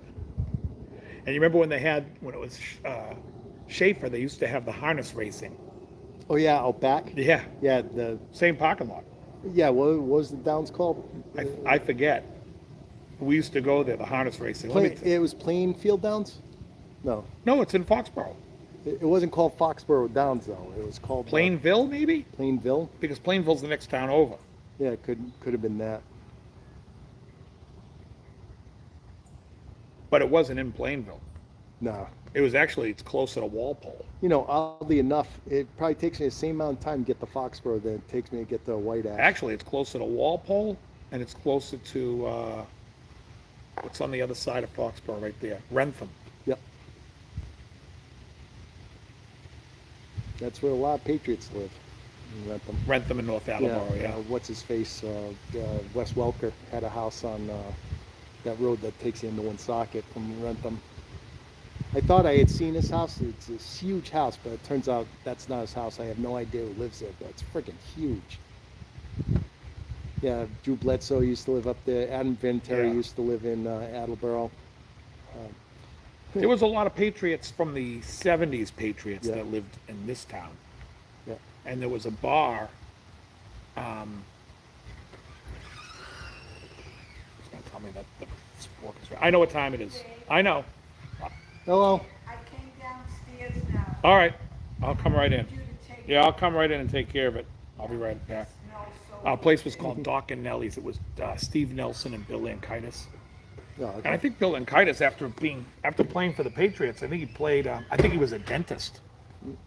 While you're doing that, I'm going to grab my sunglasses. All right. That son's beat All right right, in my guys. eyes. Be right back, guys. Don't steal anything while we're gone.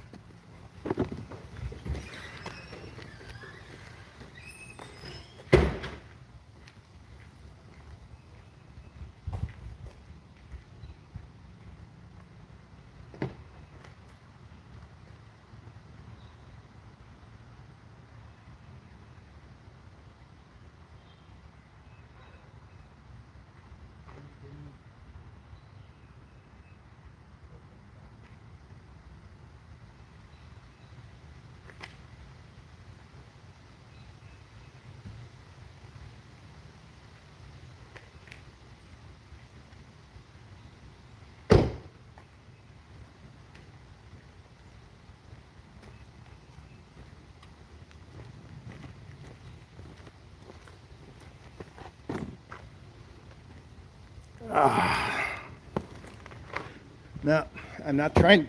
Whoa, these friggin' plastic chairs. I'm really testing the limit here.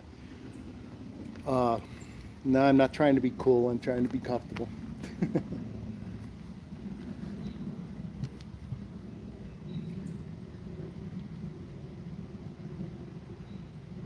Hey, Joe Harvey. How's it going?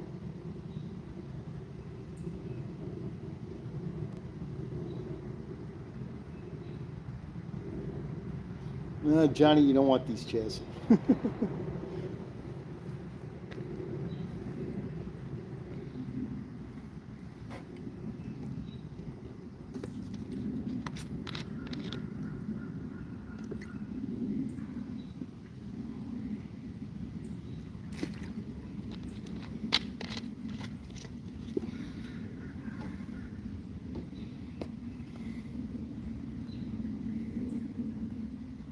Wow, that sun is brutal. It literally hit me right in the face right now.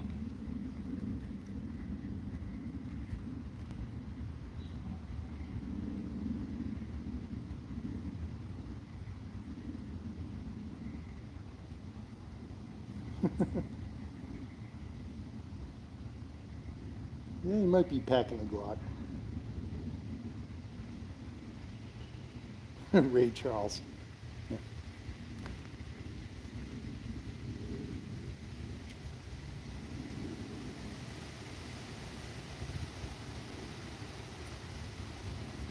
I know last couple days I had Georgia on my mind.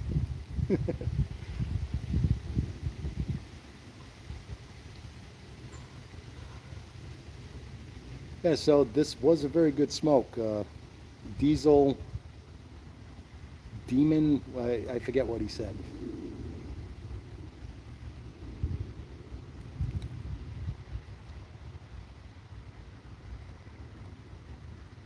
Yeah, weather's nice. I'm starting to go through more cigars.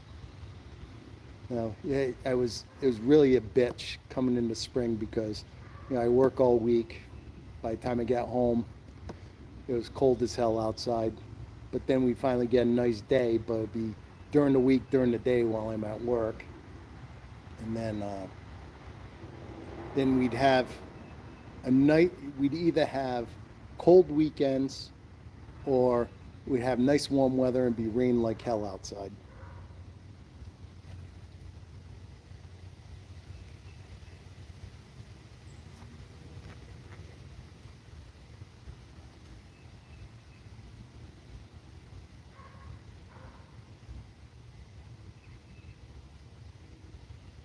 God, my eyesight sucks.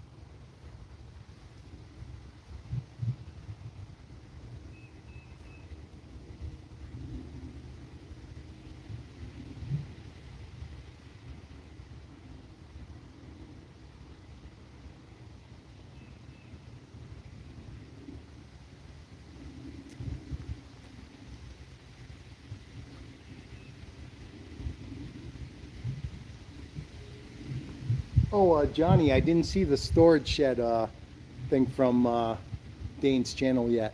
The show I wasn't on Wednesday, I tuned into bits and pieces of it. I heard them talking about it, and I have yet to go to Dane's channel and watch it. But apparently there's a lot of good stuff in that shed.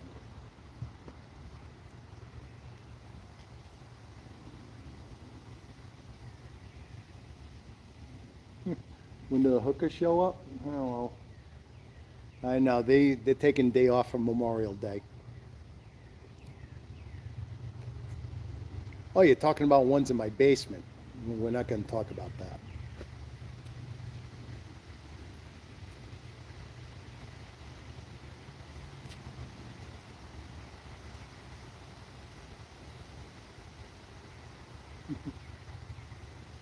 Dane found a body. Hopefully it was a guitar body.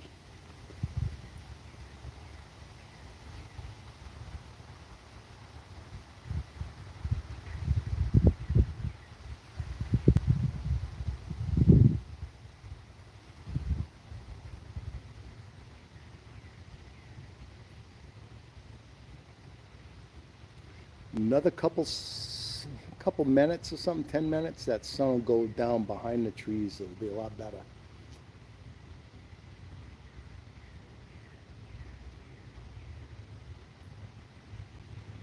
See, the thing is, I'm looking in the sun, even with the glasses on. Now, when I look at the chat, my bad eyesight coupled with the fact that the sun was in my eyes isn't really helping me, man.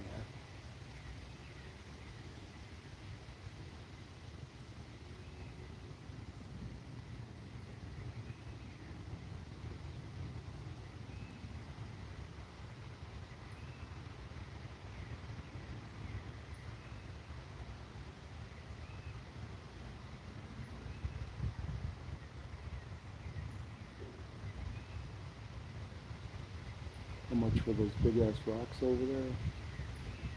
How much this morning? Said that Mesa Boogie paid for the whole locker. Mesa Boogie paid for what locker? I know. I think I'm missing a joke here. Wouldn't be a first time.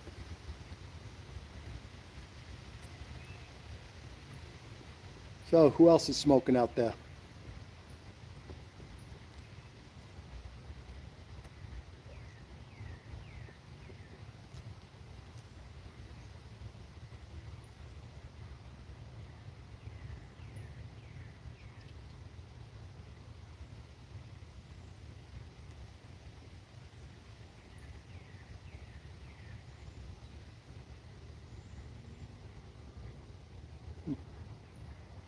Cigarettes don't count, Joe.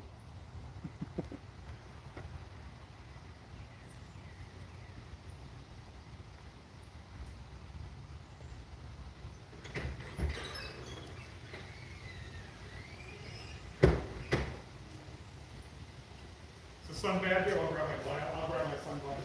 Yeah, it's going to go down behind the tree line pretty soon.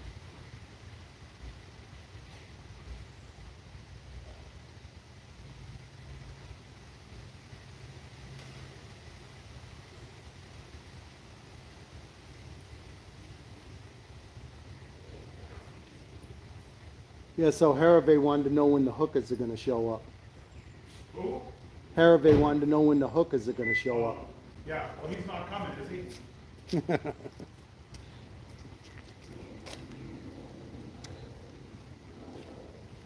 I told them they took the day off today. I said, oh, you're talking about the ones in my basement.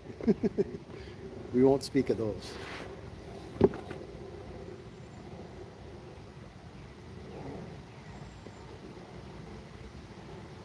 And he also said that Dane found a body in that locker. Yeah. In that shed. Yeah, I didn't get a chance to watch that thing on Dane's channel when he was doing that. Did you watch the first one or the second one? Or neither? No, neither. Oh wow, It's I like- saw both.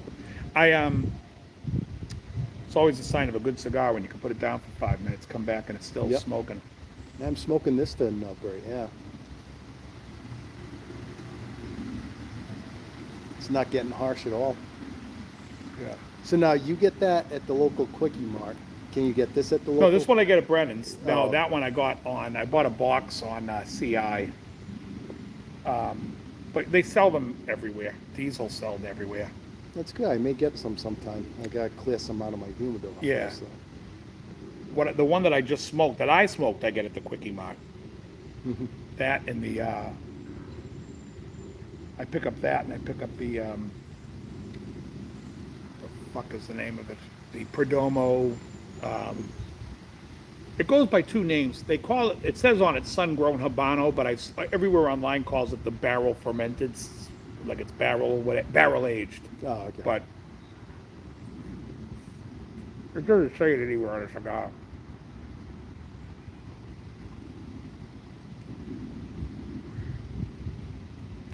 So I'll probably be making some ribs next week. Yeah. Well, what I do is because, my mom, I'm trying to get her to eat more fat. I don't know if any of you guys seen the video where Anthony Chafee interviewed this woman. She's been carnivore for 65 years. She's 82. She looks like she's 70, if that. I mean, honestly, she looks like if you told me she was 65, I'd be like, all right, she looks like she's 65, but 82. So I was showing my mom, I'm like, see? And so now my mother's like, well, I won't eat this, I won't eat that. Because she might, old people, they just love to eat sugar. They love sugar.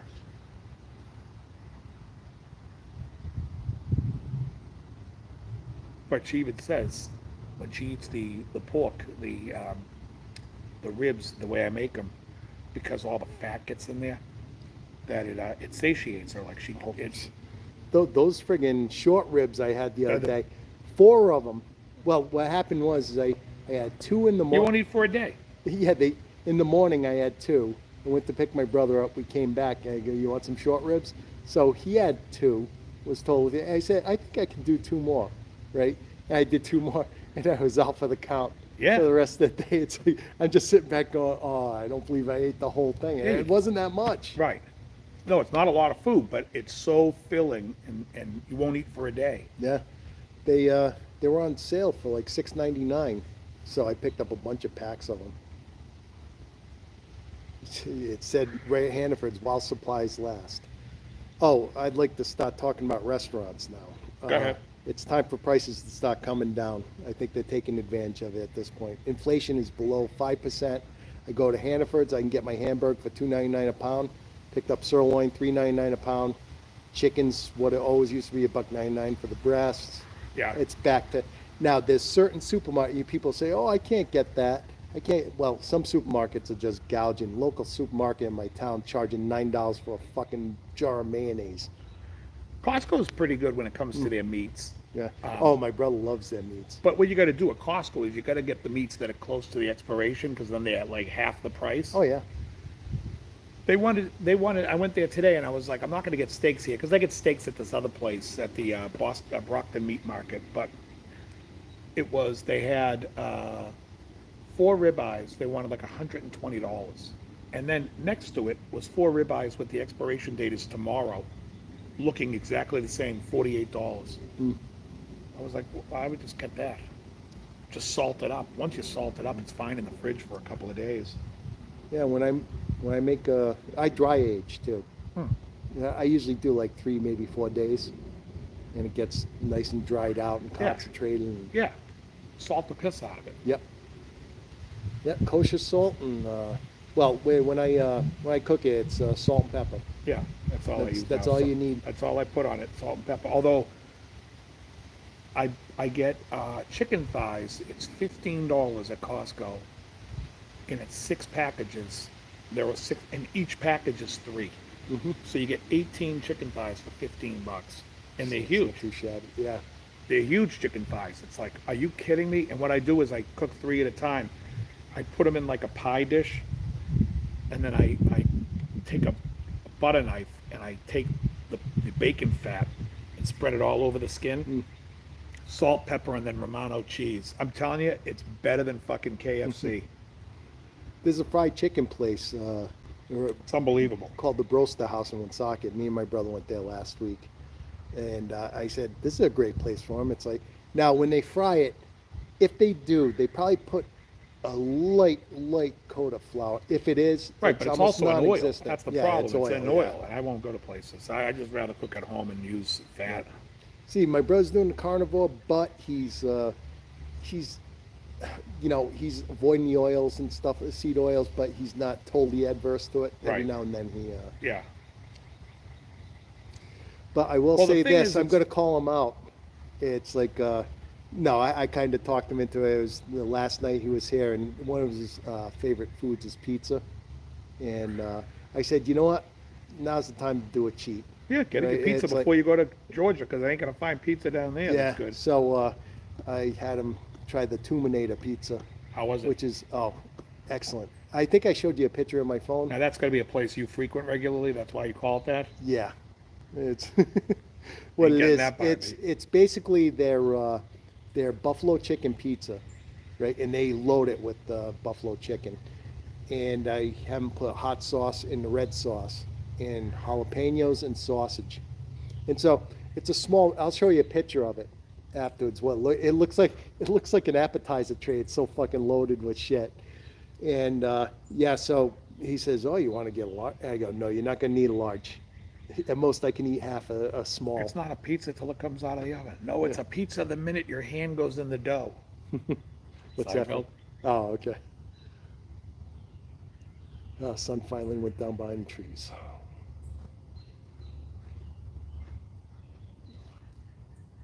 Which seems early for that. Well, I guess it's not down, it's just No, behind it's that not big really tree. down the horizon. It's just Yeah, it's just behind that tree.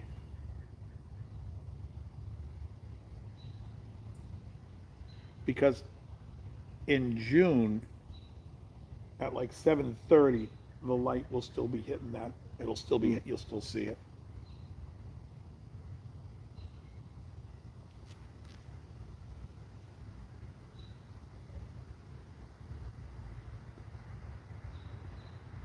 yeah, exactly, Joe. It's like yeah, some stores keeping the price high because people are buying it high. Yeah. Lost for words, say, "Hey, ladies, how's things?"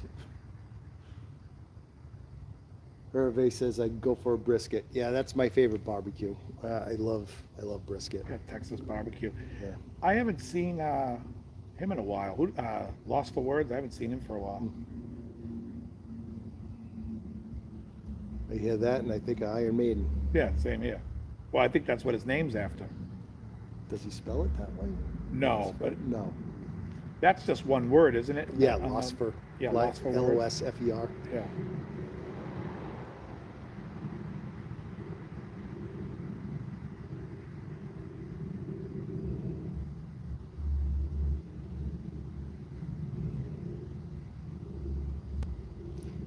Yeah, so Hervé, what I tell you is that if the stores are charging high prices, you need to go to different stores. I'm sure you can, if you go to one of the bigger chain stores that's not Stop and Shop, there's like the chains around here that are really Market good. Basket's great. Market Basket. Great. Hannaford's. I haven't been to great. Hannaford's. I don't even know where there is one around here. Oh, there might be one in Norwood on Route 1. Mm-hmm. I love their meats, and they always have But sales. Market Basket has great prices. But the place I go to, I can get New York strip steak. It's like 1.5 inches thick, and they want $8.99 a pound. That's good. It's fantastic. And then the ribeye is $9.99 a pound. Mhm. And I eat half a steak a day. I cut the steaks up into halves. So because I'm eating eggs, chicken, Yeah. and I'm just trying to get it so I'm not hungry. I also And, inherited ribeye from my brother out of the freezer too. Nice. So that's, yeah. So I go a couple of days on, a couple of days off. So tomorrow's my burger day, which means I'll have eggs with salmon, a piece of chicken, one chicken thigh, salmon and eggs, and bacon. okay, with salmon, I've got a problem. I've got this wild caught salmon that I got like a few months back. That's good. It was frozen. Yeah. So it's in my freezer. Now, the thing is that, I'm not going to cook the whole thing and eat it in one sitting. So I need to portion it out. Yeah. But I'd have to thaw it, which means I have to eat it quick. So I'm thinking of trying to find a way of sawing it while it's still frozen. My electric knife isn't strong enough to go through. Yeah, see, I would have cut it up before I froze it. No, it was frozen when I got it. Oh, okay. Yeah, I got that for, that was an insane price. That was something like $7.99 a pound. Oddly enough, I got that at Shaw's. I get smoked salmon. I'm making it so it's salmon and scrambled eggs, like lox and eggs. That's the Jew in me. I love lox. Well, this place I just went to, I had a sushi along with my chow mein. You got the salmon? Yellowtail. I Oh, will not, tuna. I don't eat raw salmon. Got it. I don't eat raw freshwater fish. Well, they're kind of Salmon's not brackish. freshwater. They're brackish, right? Salmon's not freshwater. I thought salmon's brackish. Atlantic salmon. What are the ones that swim upriver?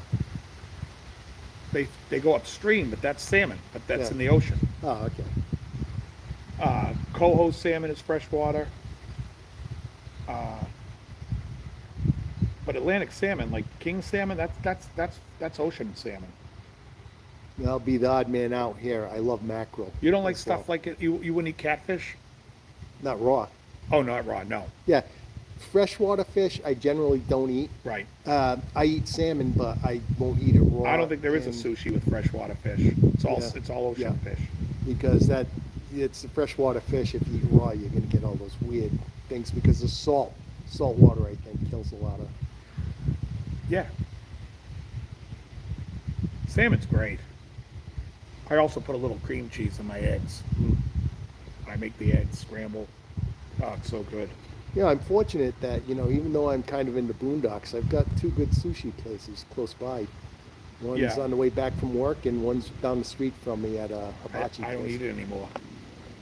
Yeah, you can't have the rice. I won't eat rice. I won't eat seaweed.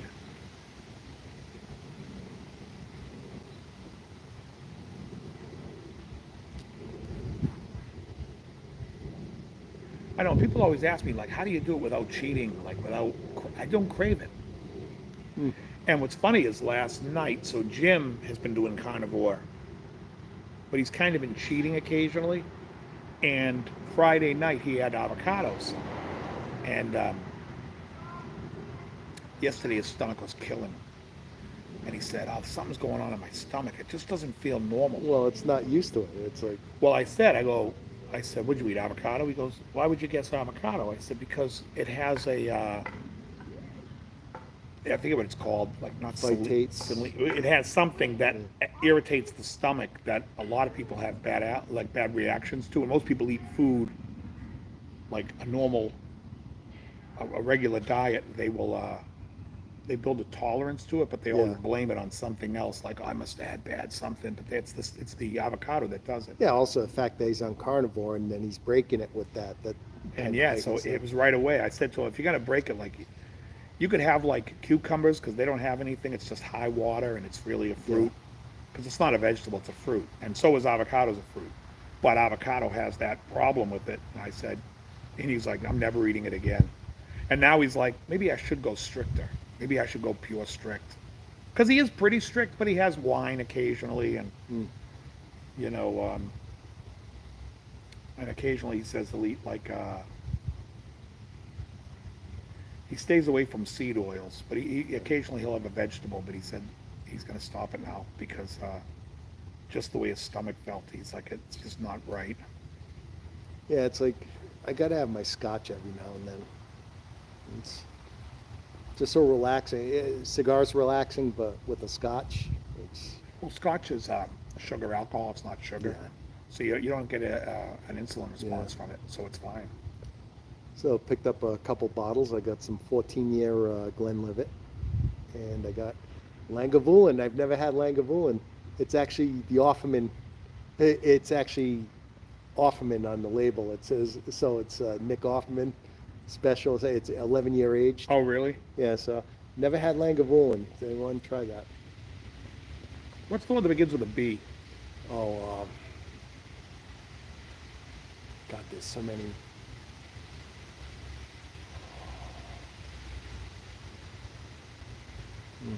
Comes in that big black tin. And the bottle's inside the tin. I will say this, I tried, someone recommended me Ardbeg. That was actually very good. There was this girl working at the local Douglas Spirits where Yeah. I am. And I'm looking at the scotch. Oh, she's like, oh, you like scotch? Yeah. Oh, yeah. Oh, you scotch drink? Oh, yeah. She said, yeah, I like smoking cigars too. I said, saying to myself, will you marry me? Right, get down on one knee right then. But no, I went in there because it's local. It's like, it's a little more pricier than when I go up to New Hampshire. Yeah. So I was looking to go get a $50 bottle of scotch, and now the Ardbeg's like $79. And she talked me into it. I'm going to go to Twins on Sunday next week. My buddy's got a house right around the corner. So I'm going to go up to his house, then we're going to go to Twins. Grab That some in Manchester? Londonderry. Londonderry. And then maybe, I haven't decided yet, if I'm hungry, maybe we'll go to the Red Arrow Diner and I'll get a mug of bacon. Do they serve it like that? Or Oh, is yeah. that a That's mug on the of menu. bacon? There's 2 mugs. You get the full size or the half size. 20 strips of bacon or 10. We have a barbecue place in Blackstone. Their barbecue's okay, but the best thing on the menu is the thick cut bacon smoked in the smoker. Oh, Awesome. Awesome. let's check the chat. Yeah. Oh, there's a lot of stuff. Elise, I agree. Shows Everett Cummins says, Dave, I enjoyed hearing about Mr. Mason and those pickups you had pegged. Oh, yeah, yeah, Dave Mason, yeah. Yeah. Yeah, that was funny. I don't remember the video that I did it on, but I do remember Dave Mason was playing at the, oh, what the hell's the name of that place in Agora Hills? The Canyon Club. And I had just started working for RKS. And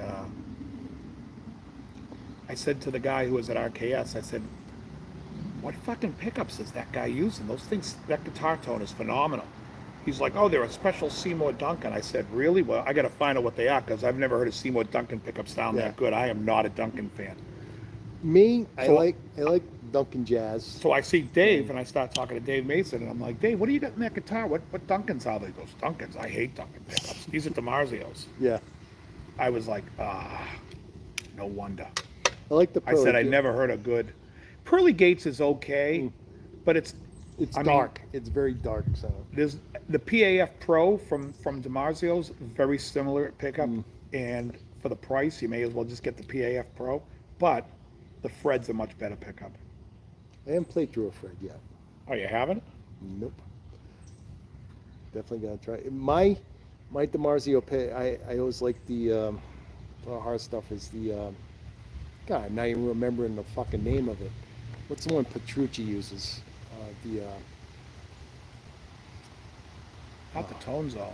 Yeah, Tone Zone. Oh, it is? Okay, so I think Yeah. the Tone Zone is a hot Fred. There's three pickups that are the same. If you look them up, if you look up the pickups, they all, Oh, okay. because the Fred was designed and he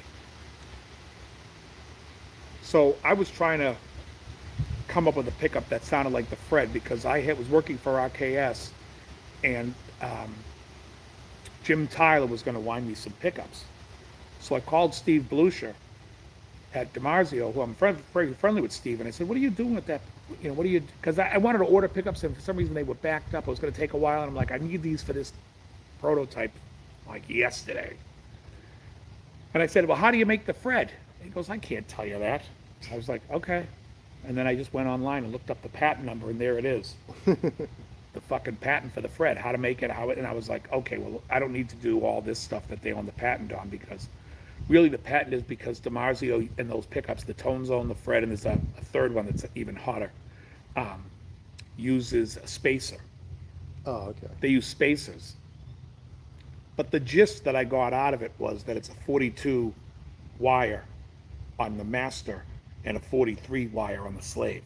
Okay, so that when we like the Marzio better than Seymour Duncan, is that the thing they're using different gauges of wire? Well, no. So Duncan uses 42s because that's what Gibson uses, and most pickup places use 42s. On the higher output pickup stuff, DiMarzio uses 43, which is a thinner wire, which is it's Yep. better to go with a 42. But they use 42 on their like classic, like the Air Classic and stuff like that. I believe it's 42. It might be 43, but I'm pretty sure it's 42.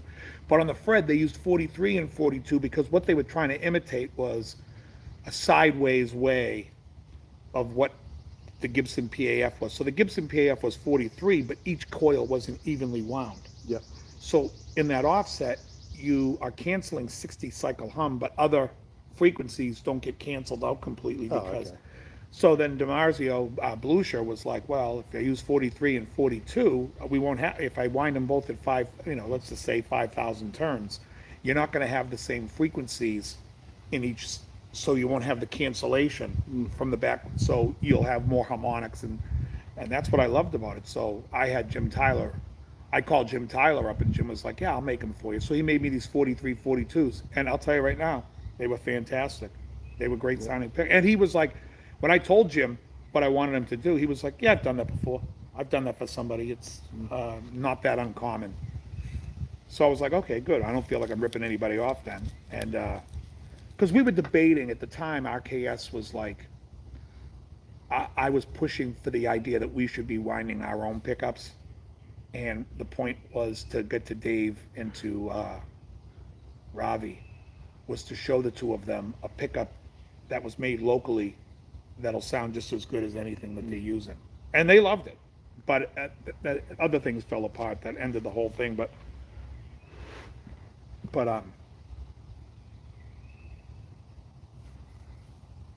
Okay. Harvey says he has a Stop and Shop up the road from me. Well, you got to shop the sales with them because they're overpriced. you're the worst. Yeah. But you know, them and Shaw's are bad. But Horrible. if you use the app and you clip the coupons on the app, you can get some good deals. So there's a Shaw's in the next. There's a Shaw's in my town, but the Shaw's in the next town, which is actually oddly enough closer to me because I'm living. Is that the one in the plaza I was just at? That's the bad Shaw's. That's the Oh. that's the one in this town. Yeah. The one that's close to me is just over here, and man, when they have sales on their deli stuff or their steaks, it's fucking great. But that's the only thing I would get from them, because then you walk around the store and you're like, what the hell is with these prices? Yeah. But again, I'm only going now to the store for eggs, meat, butter. I don't get anything. I don't get anything really. I'm not doing egg whites anymore either. I do whole I eggs. just do whole eggs. Yeah.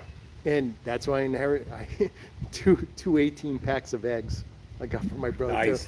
Just after I got a dozen. So, Perfect. so it's Eat like, 'em. yeah. So I'm going to hard boil a bunch of them. Probably, Yeah, I eat have three egg eggs salad every. I this eat week. 3 eggs every day. Every day. Yeah, I've been making good omelets though. All It's part of like, my one meal. You know what I get a kick out of?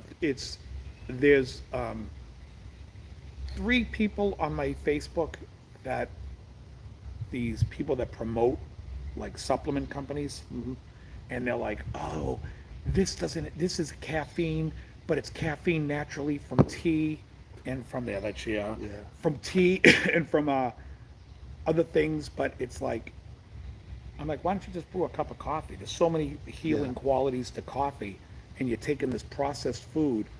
And one girl, she sells these 1 pills. I don't know if she sells them, but she's pushing them. And the claims she's making are so fucking absurd to me. It's I would say, I was going to say it's almost laughable, but it's laughable. More like- laughable than Extends on those late night commercials. with Way Don more Jeremy. laughable. How about this? This pill takes the fat and turns it into muscle. That's one of her claims. Her other claim is that this pill blocks carbohydrates from being digested so you can eat snacks and sweets and you won't. I'm like going, like honestly, I don't know that I could go to the fucking, a group of people with Down syndrome and sell that. And this woman is selling it like Someone's going to buy them. she's selling it like that's what it really does. I'm like, I'd love to see the ingredients in this fucking thing. And then the other thing she says is, oh, this one will make you lose weight or gain weight. It knows what your body needs.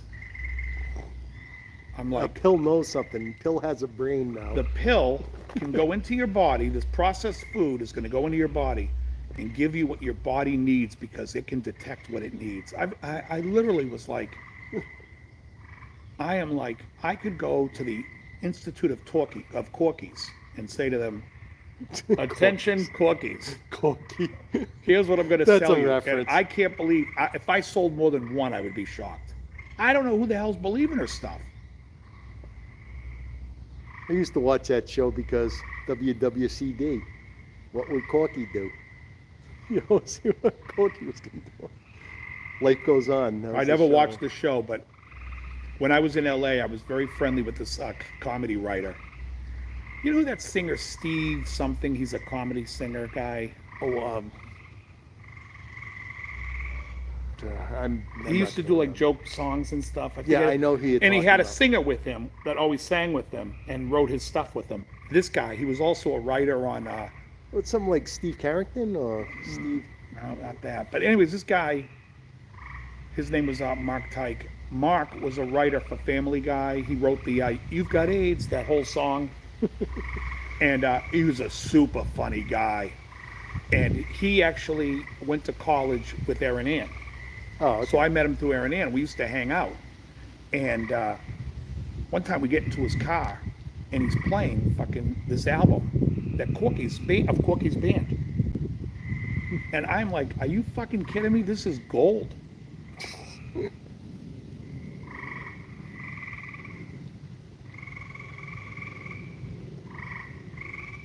Okay. Oh, elk ears. Says, Okay. remember I told you I lost my guitars in a fire. That sucks, bro. Hervé says I love sushi. Hanoi Bomb says raw salmon has such a buttery mouth feel, so good. Especially when you cover it in butter. Oh, yeah. You really want to get a buttery taste to salmon. Yeah. Toss Butter. a fucking pound of butter on it. Everett Cummins says Aberfeldy Scotch. I've never heard of that one. Andrew Collins wants to know we ever tried lace sensor pickups. I know you have. Oh yeah, yeah. I was I very played friendly with through. Don Lace. Yeah, I played through guitars with them before. When Don came up with the Alumitone pickups, he gave me a pair of those Alumitone pickups. I think the lace sensors are noise canceling. I mean, most pickups are fine if you have to me, it's with guitars. What are you playing through an amp? And when you set it up and dial in your amp to lay the pickup sound, you're going to get the sound you dig. If you, I always like the area. For me, the area pickups. And what happened was right after this is 2007. I was working with Jim Tyler, and Jim Tyler was making my pickups. He had this. Well, I say Jim was making them, but it was really just made in Jim's shop, Tyler Guitars. He had a 16-year-old Japanese girl that was working there after school. She was in charge of winding the pickups. They say she's better than Abigail Ybarra. Fucking ridiculous, right? no one can whine like No her. one can wind. Yeah, this 16-year-old girl does a fucking great job. So anyways, I asked him, I said, listen, can you make me a noise canceling single coil that will convince me that it's not a humbucking pickup? And Jim, who is like Mr. I can do anything, and he does great work. I will say, the guy has an ego, and he deserves it. He's a great fucking guitar builder. He said, have you tried DiMarzio area pickups? And I said, I read about them, but I haven't tried them yet. He goes, I can't make a pickup like that. That's the best single coil out there that's noise canceling. So I went out and did my first guitar with them with the 58 and the 61. And it turned out I was like, the second time I put them in my guitar, I put two 58s in because the 61 I didn't love as much. It was a little, I didn't see the need for it. So I got the two 58s and I was sold. And then actually, the very first guitar I put it in, I had a humbucker in the bridge.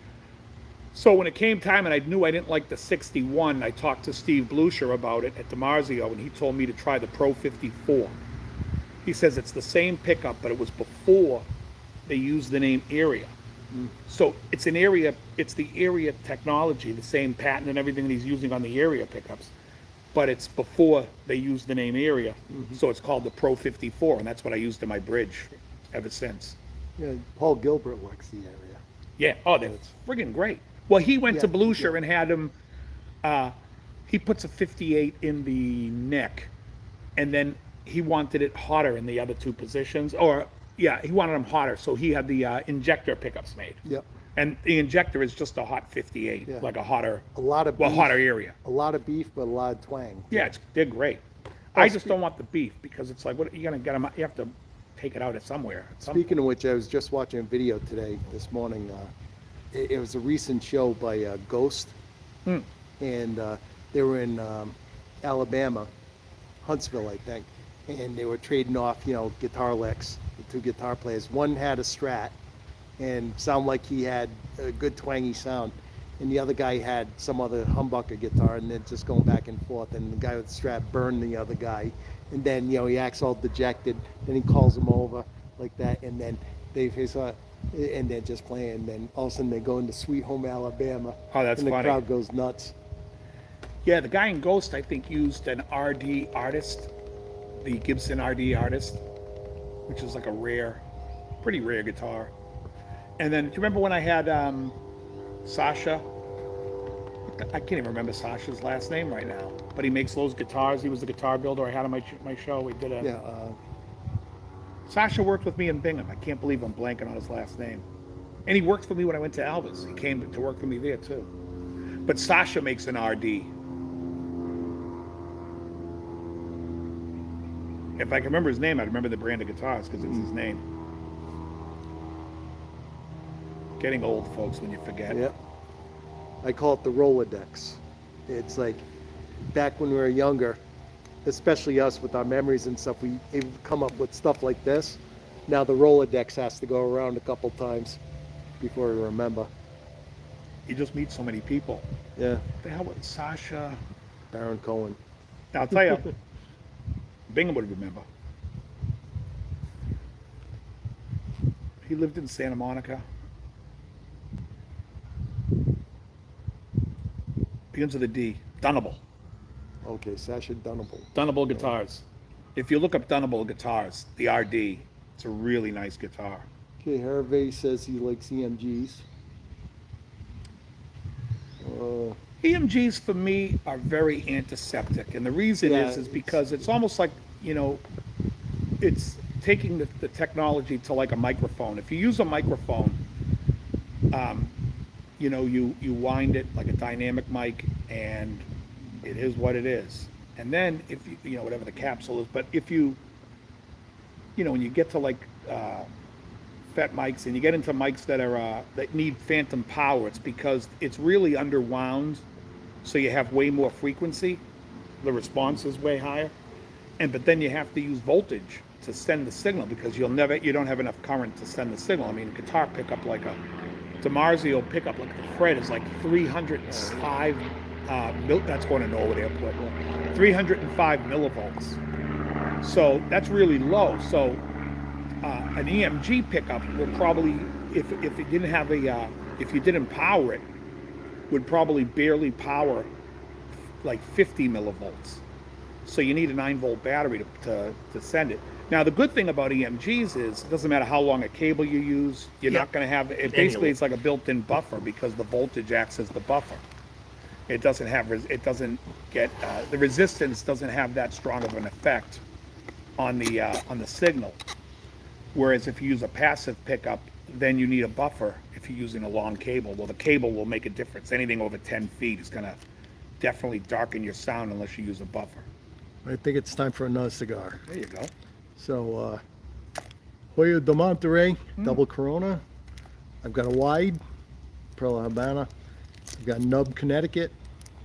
Got my Rorschach. Arnold Rorschach. Harry Rorschach. Remember Harry In the Rorschach? reserve. Harry. That was, remember when Ellen Travolta kept saying Harry Rorschach? Because I was Arnold's father. Yeah. They have the reserve. I'm not going to do a reserve now. I need a finishing cigar. Oh, the Rorschach's a little one. Yeah. Yeah, I'll do a little Rorschach here. I'm Arnold Rorschach. Rorschach. Yeah, there's a couple other things in the chat here. Oh yeah, Everett Cummings says, cool, I love your show, man. Best on YouTube. Very thankful you do it and your friends and associates. Thank you, Everett. Then he says she's selling Diana Ball. What's Diana Ball? Who's she selling Diana Ball? Oh, is that the supplement person? No, Diana Ball's D-Ball. It's a steroid. Oh. Anabolic steroid.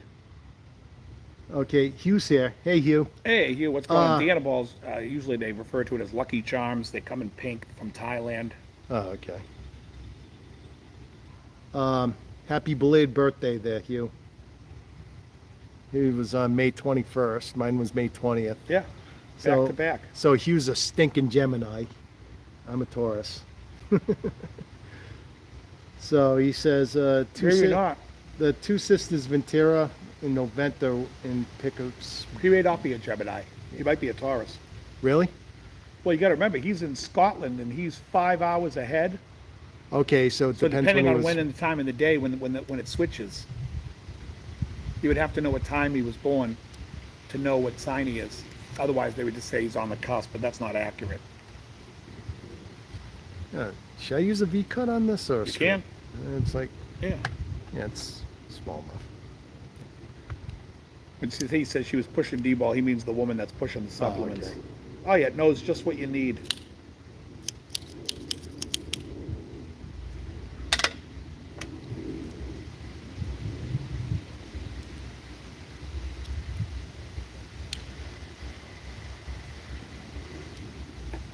Ah. It's getting too low. I'll light up another myself. I'll get myself another diesel. The one you had.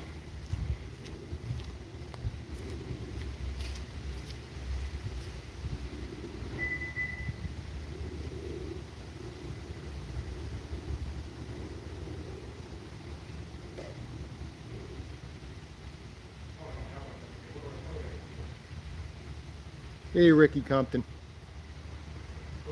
Ricky Compton. He's here. it's okay.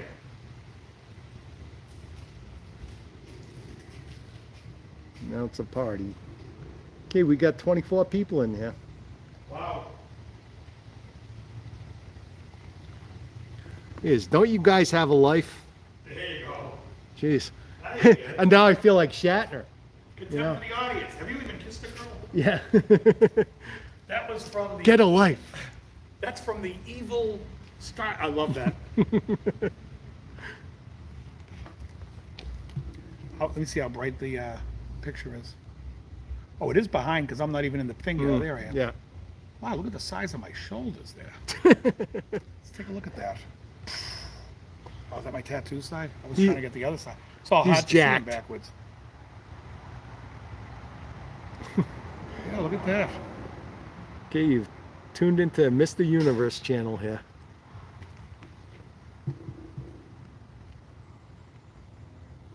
Well, it was funny the other day in the gym. This guy says to me, he's talking to some kid, and he goes, "Hey, here comes Dave," and he goes, "Mr. Skinny," because the guy, he was the first person I met in the gym when I joined that gym, and when I joined that gym, I weighed 253, and he was like, "Did I hear you asking what dumbbells they had here?" I said, "Yeah." He goes, "You think you're going to use the big dumbbells?" I said, "Well, I am." And then afterwards, he was like, when he saw me using 140s, he was like, "What the hell?" He was like, he's a super, super sweet guy. But he says, he calls me skinny. And the kid next to him was like, I could think of 100 words I would use to describe you, and skinny wouldn't be one of them. I was like, well, thank you. But yeah, I'm down to one. I'm like, I hang around 180 right now. So Thursday night, I saw one of my closest friends' brother at the Greek dinner, and he says to me, "What the hell you weigh now?" I said 180. He goes, "That's a good weight for 5'1". I'm like, "You guys are using busting balls material of my material?" 5'1". Well, he's a tall dude. He's funny though. Yeah, I Good can't, old ball busting. I can't even fathom 140s. Because if you're doing 140 each arm, I mean, like, the way it translates like benching on a regular bar It's or over whatever, 300. it's tougher because, you can't just say, 140 plus 140, is No way. 280. It's like, no, it's like you're lifting way more than that. Way more. But I don't do 140s anymore. I haven't done 140s since November. When I started Carnivore, my weight, I lost a lot of strength, and now I'm back up to 120s. But I got down to like hundreds were feeling like a house on me, and now 120s feel good.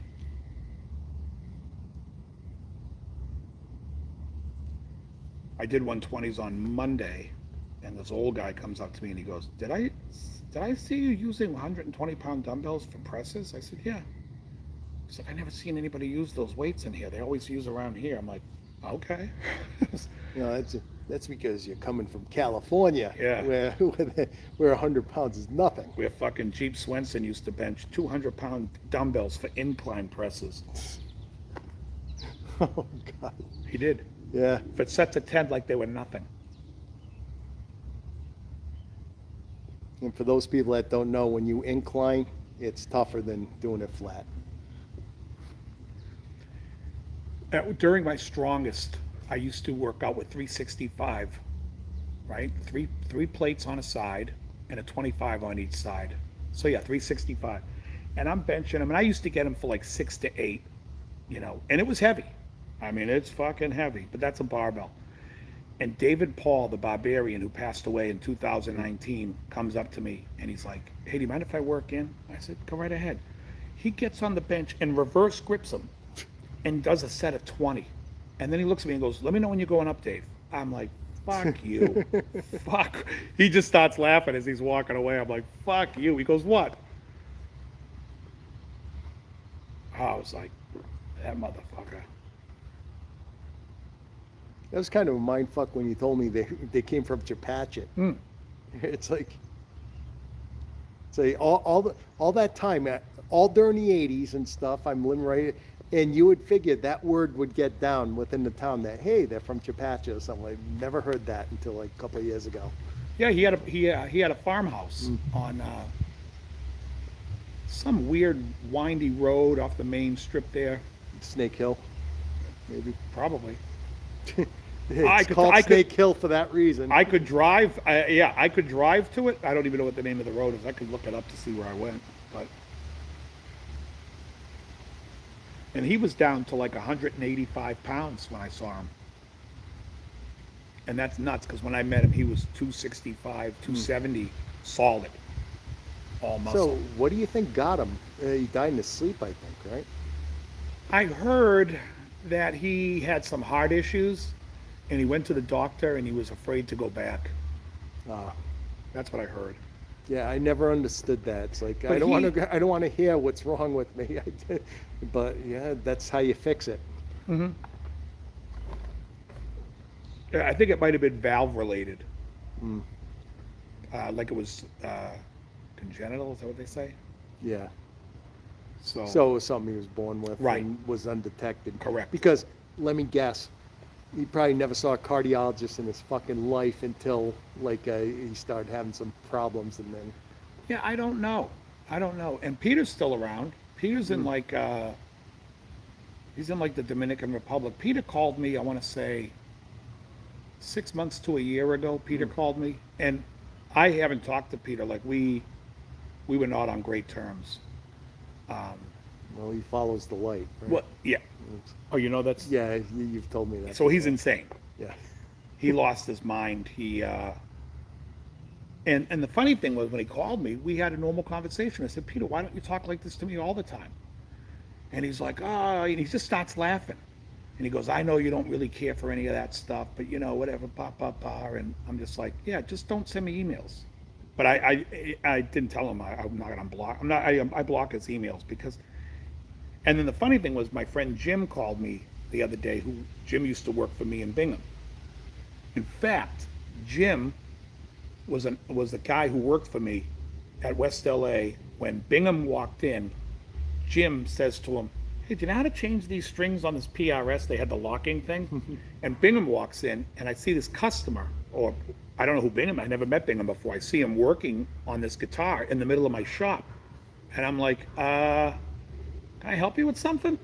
He goes, "Oh, I'm just helping him." So I called him and Jim over to my desk. I said, "What the hell's going on here?" And he's like, "Oh, well, this guy knows how to restring the thing." And I talked to Bingham for like 2 minutes, and I could see this kid knew his shit. I said, "What are you doing here?" He goes, "I actually came in to look for a job." I go, "You're fucking hired. Now let's just I go, "Let's get your paperwork, and I'll get you working in here." I'm like, but Jim called me the other day, and Jim was good friends with the Barbarian brothers, and we were talking about Pete, and he was saying how that Pete still sends him all the wacky emails. I said, I blocked those emails because they feel like they were mass emails. They're like 100 pages of all caps of just like you would swear it's a religious text. It has nothing to do, and it's just like, what the hell is this all about? But Peter talked really normal to me on the phone. He was like, "Oh man, I'm in the Dominican and I love it down here. You gotta come visit, blah blah blah." He was like his old self. And then we were talking about David because obviously it's his twin brother. He was bummed to shit. But that was the first time we talked since God, I want to say 2013. the hell? Ah. You hit it in your pocket. Yep. I either hid it in my pocket or that friggin' software updates. That's the third time that's happened to me. And those guys, the funny thing about the Barbarians is they had their hands in everything. Like they were workout knuckleheads, but they worked in music and they were very friendly with a lot of people. So I got a lot of work through those guys in the beginning. Those guys got me into everybody. And then when I worked with Vinny Colaiuta, David called me up one day and he's like, hey, what are you doing? I'm like, oh, I'm at Conway. I'm recording with Vinny Colaiuta. He goes, tell Vinny I say hi. I'm like, you know Vinny? He goes, I used to hang out with him with Michael Cimbello. We used to hang out at Michael Cimbello's house back in the early 80s. I'm like, what a fucking small world. But yeah, those guys knew everybody.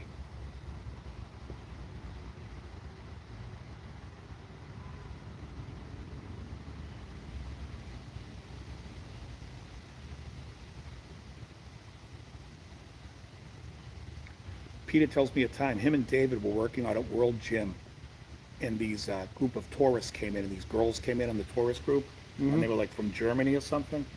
But Peter was like, "Oh my God, they're so cute. I'm gonna go grab these, the 120-pound dumbbells." And he was curling 120-pound dumbbells. So he gets up there and he curls them, and he says it was the heaviest set he ever felt in his life. He looks at his brother and says, "That was the heaviest those ever felt." And his brother goes, "Those are 160s." Yeah, I remember you telling that. That's how fucking knuckleheadish those two are. Those are the heaviest 120s you ever picked up? Yeah, because they're 160s. You also mentioned a time when they're chasing each other in the gym. All around, they're chasing someone in the gym. No, Lyle Alzado was chasing them, wanted to kill them. Oh, yeah. That was before my time. There was a guy who worked at the gym. He was retired. He was Arnold's workout partner back in the 70s. His name was Kent Keene. And Kent worked at Gold's. And he was retired. And the guy didn't even want to do anything. He just sat there reading and he would always say, "I'm doing my mail. Don't bother me. I'm doing my mail." One day I said, "What is your mail?" He fills out Publishers Clearinghouse. Fucking, that's his mail. When he says, "I'm busy doing my mail." I thought he was sorting his bills. He's like, "Oh no, I don't have any bills. I'm retired. I don't really do anything." And Publishers Clearinghouse. but he was the one telling me when Lyle Alzado Ed McMahon's not going to be knocking on your door these days. He was like, "You should see when Lyle was alive. He used to, I guess the Barbarian brothers rented a room from him. And one time they painted everything in the house black. The walls, the windows. And Lyle comes home and is like, "What the fuck did you do to my place?" And he chased them all around the gym, wanted to kill them. I think Tim Kimber tells a story like that on my show too, because Tim was there during that time. Well, there's a reason why they called Alzado Psycho.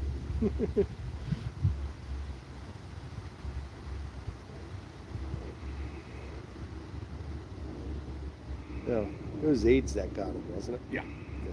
Yeah. And that got kind of covered up. Yeah, 100%. Yeah. Everything is not what you see.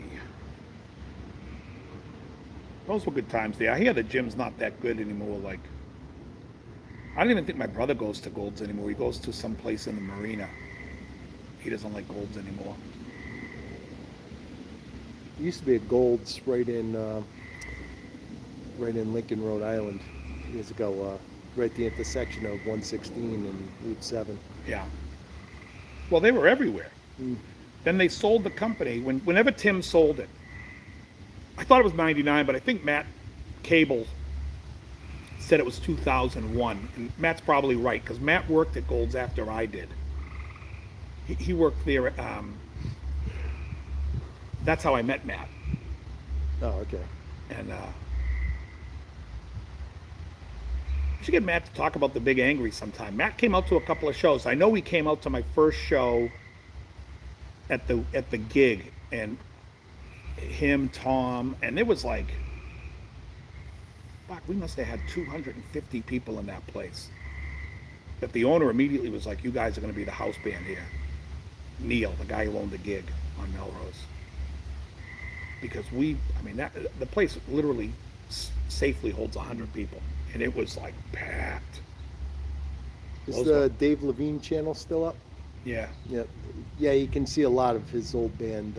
Yeah, there's stuff on some live footage from the whiskey, and there's live footage from the CBGBs when we played New York. But Jim, the singer, who I've spoken to, actually we did a three-way call. Him, my manager Mike, and Jimmy Lee, the singer. Jimmy has footage of us. He has to digitize it. It's all on like Beta. not beta, but whatever the digital cameras we're using back there, the digital tape. Oh shit. So he's got to digitize it, but because he had a crew at one point that would come and film us at every show. And I think he says he has our Troubadour show on video. A couple of shows when we played with Nick, when Nick Menza was in the band at the Dragonfly. I think the show that we did at Club Lingerie, and we did a bunch of shows there, but I mean, one of the shows at Club Lingerie that we did.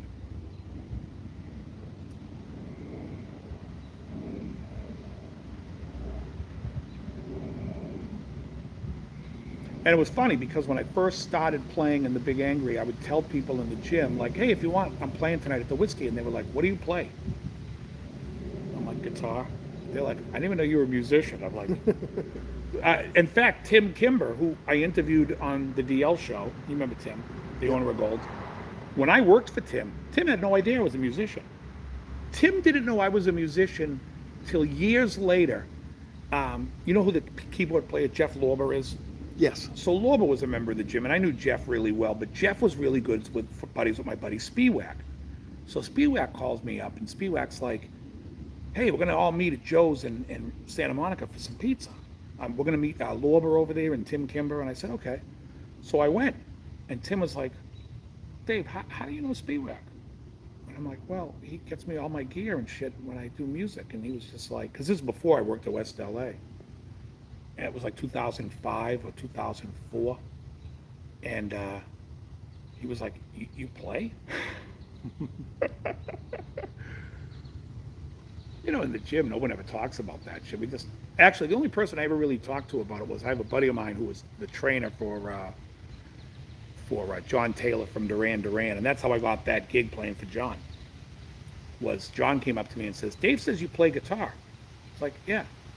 And he's like, we started talking music. We talked about Japan, which is David Sylvian we talked about, and we talked about Queen. And he's like, what's your favorite Queen album? And at the time, I always bounced between Queen 2 and Sheer Heart Attack, where now I'm fully rested on Sheer Heart Attack. Back then, I was like, I think it's Queen 2 is what I like the best. And he was just like, oh yeah, what do you like on that? And we started talking about Queen 2, and then he was like, you want to do a gig? I said, you want to hear me play first? He goes, no. He's like, I have a feeling you could play. I said, okay. So then I went to his rehearsal, and we were off. You know, something funny is I'm going places, and when I strike up conversations with people, they all play guitar. It's like the guy at the breakfast place, and you know, I was at George's Pizza the other day. Oh yeah, I play guitar. That's so funny. I did a gig at Martini's, and the guy walked up to me and says, you taught me how to play Summer Breeze. Summer Breeze. He goes, you taught me how to play Summer Breeze. I go, I did? He goes, on YouTube. I said, yes, I did. And he's like, except you look like you're a lot leaner. And I said, I am. And he was like, he came back like a week later. But he was so excited. He was like, oh my God, I can't believe this. So he was cool. But he kept coming up and asking for certain songs, and that's cool. That brings to mind, I was taking lessons in Providence in the early 90s. And the student before me was a young lawyer. His name was Chris Fay. And apparently he was an extra in the movie Amistad. Okay. And so he played one of Morgan Freeman's lawyers and stuff. And apparently what he said to Morgan Freeman was, hey man, you taught me how to read. Oh, that easy reader. Easy reader, yeah. That's my name. I love Morgan Freeman on Electric Company. Oh yeah, I love Electric Company. That was one of the greatest kids shows back then. One of my favorite movies with Morgan Freeman is Lucky Number 11. Yep, you've mentioned that. I still love haven't seen that whole movie yet. I love it.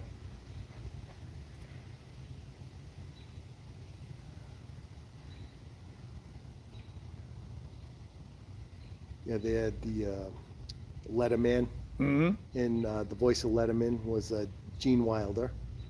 The narrator was Joan Rivers, and Spellbinder was Zero Mostel. You love Josh Mostel. Yeah. I was laughing at your face when I post, because I can see you guys when I post videos on the show. Yeah. And right when it was me doing the fucking job, you just started laughing. I was like, which made me laugh. Oh, Oh, oh. but what did I say? I said Pizza the I Hut. think it's funnier when you put a human voice to Jabba than Right. the other way around. Yeah, then I did that one. Than the Jabba voice. Well, the funny thing is, I made both videos and I sent them out to a few people, and I said that I know doesn't watch my show, and I'm like, which one's funnier? And everyone was like, they're both funny. Like, which one's funnier? And then I was like, all right, well, I'll use the funnier one, which was the job with my voice. Yeah. Second. You know what I'm saying? Because I didn't want to go with the funnier one first and then go light. I figured I'd go hit the double, then throw it out of the park. Well, I remember the first time when you played the Doug Henning, then the rerun. And yeah, that's the time you said we can't. You saw me laughing. There were guys I went to high school with, who I still talk to today. They were actually the grade ahead of me, but we would always, and we'd go to a party, and like drinking beer in high school, and we'd be talking about Doug Henning. We would spend seriously like hours breaking down the Final Cut album, talking about how good the Final Cut was, because we all loved the Final Cut, and then we go into Doug Henning and just the most ridiculous '70s shit. Paul Lynde, Yeah. Charles Nelson Riley. Hello, Frisco. What was that guy's name with the Rip Taylor. Rip Taylor with the confetti? So funny. I tell you, whatever Rip Taylor showed up in was always hilarious. He was in Cheech and Chong's thing. he's great. Things are tough all over. When he popped in at the end, it was fucking great. He was great. So I played a party up in Lovell Lake up in New Hampshire. I do it every July, and I'll be doing it this year again. We filmed it last year. It was me, Emily, and Jim. And my buddy wasn't there last year because he was in Japan. But the very first time we played there, the buddy that I'm talking about from high school comes walking around the corner while we're playing, and I'm like, what the fuck are you doing here? He's like, I just bought the house next door. He's like, they told me he was going to have a band. I didn't know it was you. He was going off on how good this band. It was so funny. It's funny how small the world can be. Yeah, it was crazy. I remember one time in high school, I went down to Disney World with the high school band, and there was this guy, Tommy Trank, used to play trumpet in the band, but I didn't realize he wasn't part of the band. We had the wind ensemble and the band stuff. Didn't realize he wasn't part of the band anymore. So I'm in Disney World. I bump into him, and I go, and I say, yeah. So what do you think about it? I'm not in the band. It's like I just bumped into him. That's fucking great. Every time I've gone to Vegas, I've always run into somebody I know, which is crazy. Like, and not even like somebody I know from when I lived in LA, because it's so close when I was there, but it's like people I knew from back here would be out there, and I'd be like, what the fuck? Just weird.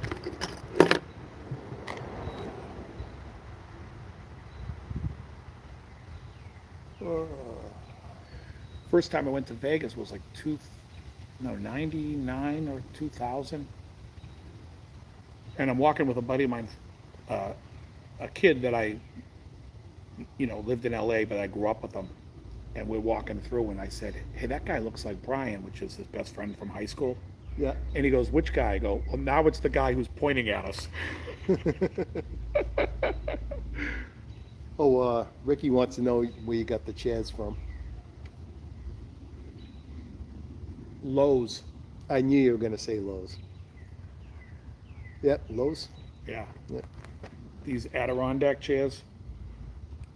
They're comfortable as hell. Yeah, they're comfortable because the cushion is that the plastic gives. Yeah.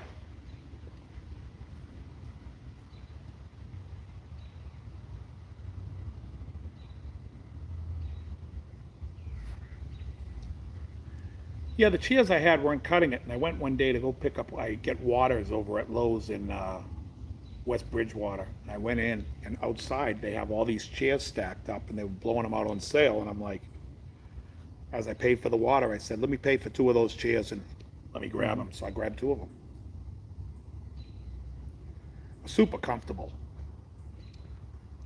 Way better at nighttime too, and for like when I'm sitting in the garage.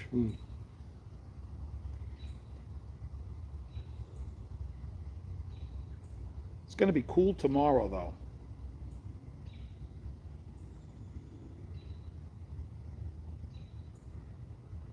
It's already starting to cool down. Yeah. That's good. It's probably like 85 in my apartment now. I can throw the two-way fan on, and that'll cool it right down. I tell you, if it's 80 and below, That's a little mini bike. Oh no, it's a motorcycle. There's a kid that rides a mini bike, and he's always like all the way back on it, like just like falling asleep on it. It's hilarious. that brings to mind the Dumb and Dumber. And there's the moon. Yep. Only about 240,000 miles away. 241. What is it? 241. Yeah, I thought it was 283, but it fluctuates depending on the orbit. Oh It's yeah, like, yeah. That reminds you of when Who Wants to Be a Millionaire was on. I went to rehearsal. I came home. My mother used to watch all the time, and I liked watching the show. The guy was on, and she told me the last question. And he used the lifeline, probably because he still had him left. But the last question was, how far is the sun from the earth? And I learned that in friggin' grade school. Well, it fluctuates from 91 to 94 million miles. Yeah, 93 is usually the accepted Right. thing. But yeah, you had the A, B, C, D. Oh, okay, yeah. And so my mother said, how'd you know that? I said, that's what they taught us. Yeah. It's 91 million miles away in the wintertime here, Mm-hmm. and 94 million miles away in the summer. I don't know if you've seen what's going on with the James Webb telescope that they launched out there. Yeah. Are you familiar with what's going on there? Yeah, well, I know they're seeing things really deep into space and shit. Yeah, but they're seeing things that now fucking blow the Big Bang Theory to pieces. They see there's 6 giant galaxies where they claim the Earth would be the universe would be 500,000 years old, and there was like 500 million years old, and they're like, there's no way those galaxies could have formed. So yeah, so now if it's not the Big Bang, what is it? Well, now they think we might live in a black hole, a super black hole. I don't know. It's all fucking crazy. Yeah. We don't know anything. As far as I'm concerned, we could be living in a simulation. Who the hell knows? Yeah. You know what I mean? Like, you know, in video games, when you stop pointing at stuff and the game focuses, and then it adds all kinds of new stuff in there. Yeah. It's the same shit. I don't know what the fuck they're looking at. So now, if that's the case, is there any chance there could be elements out there that don't exist on Earth? I don't know. I Yeah, don't think that's- so, that's because all it was still in the laws of physics, not in this universe. This universe would have to be, would have to adhere to the laws of physics here. Because originally, if you subscribe to the Big Bang, which is going out the window now, but what I was thinking was that, okay, you get the Big Bang, you get this concentrated amount of elements that gets blown out into fucking space. Now, anytime you disperse something like that, the outer reaches don't get all of the material that from the original bang. So I'm saying from the original bang, maybe there's Well, elements out there that's not true, because the original, there's an inflation theory where they feel that the universe was expanding before the bang. Oh, okay. Otherwise they had to use inflation theory, because otherwise the Big Bang theory was already flawed. Let's not forget, though, with the elements we do have, you can create man-made elements too, like plutonium and stuff like that. Yeah. So because what I'm getting at is, ultimately we're trying to figure out if aliens are out there, right? And so that's always the discussion. And, I guess it's limited by physics and, Well, the I elements of- would defer to like the Drake theory, and even if the Drake theory's wrong, I let's say prefer the hostess theory. no, but you know the Drake Not the- theory. No. The Drake theory is when you take elements of what you need to have life like we do on Earth. So you have to have plate tectonics, a planet that's in the inhabitable zone, a star. Goldilocks, yeah. So there's like, it used to, I think when the Drake theory started, it was like 9 things you had to have, and then they added a 10th. And it lowered the number, but it didn't lower it. I mean, you're still in the billions. That there has to be a billion different life things, planets that inhabit life. But even if you took the Drake theory and said, all right, well, let's add 5 more things that you have to have, which they don't add, but if you had to, you'd still be in the billions. But It all there's no comes way, down to there's no way they're getting here. Yeah. Just like we can't get anywhere. I mean, well, that's when they start using the wormhole theories and stuff like yeah, that. good luck.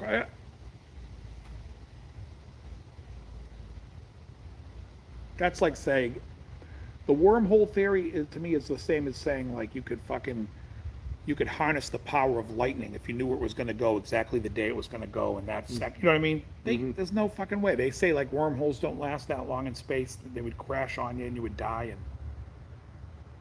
now if you had something like the what do they call the thing in the Event Horizon? That's the joke I was going with. When he's like, it folds space. Oh, yeah.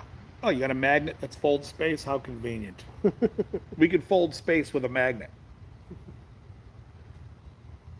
Let's listen to that distress call and see if we should go. We got a distress call. We got a distress call. It sounds like somebody is being murdered on Neptune. Yeah, let's rush out to Neptune. Yeah, I tell you, when you get into theories, scientific theories and explanations, some are so fucking way out there. If you ever follow like quantum physics, and and the popular thing they bring up is Schrodinger's cat and stuff, and they explain, why is the cat dead or whatever, and like they come up with ontologies, and there's actually an ontology out there that involves gremlins. They say gremlins. Well, quantum physics is what started the whole simulation theory. Because when they flash 2 light beams, I guess the light beams cross. If you're not examining it, you could see it on the wall. But if they put a camera on the beams, then they hit the wall straight. Oh, okay. And they're like, something's fucked up. It's fucked up. Now, the thing is simulation in so much that, geez, I mean, like if you realize you're in a simulation, I guess, it's the same thing as like when you dream, and if you actually have the power to control your dreams, you can control that reality and stuff. I wonder if it works the same here. If you really become in tune with something's a simulation, would you be able to control? Yeah, I don't know. It's fucked up. Okay, this discussion got really heady right now. Chat just has a bunch of question marks. Go ahead. Oh, yeah? No. Okay. I love Joan Rivers. Max Josephine says. Joe says, yes, I almost bought one pre-sale, but I'm helping Mikey's brother with the, bought what? Let me look back. Oh, the Doom Baghdad pennant. Ricky Compton asked Joe if he saw the new Does It Doom Baghdad pedal.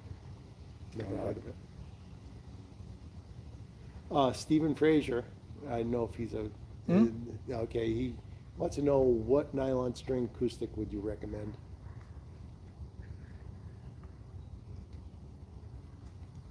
That's a good question.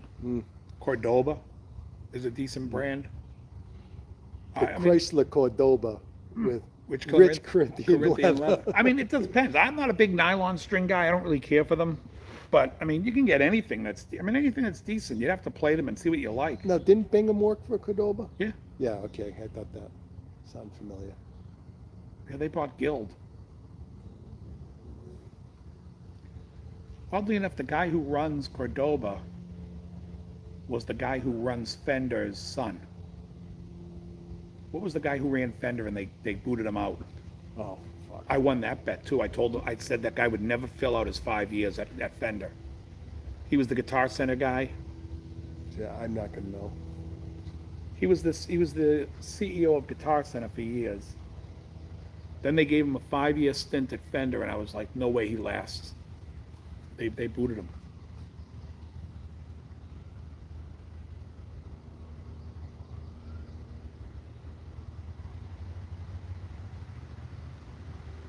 I had a meeting with him once when he was at Guitar Center. Oh, he had just left Guitar Center, and he came in to meet with RKS, and I was showing him this Les Paul style guitar that I built or designed, and it was with a maple neck and maple fingerboard.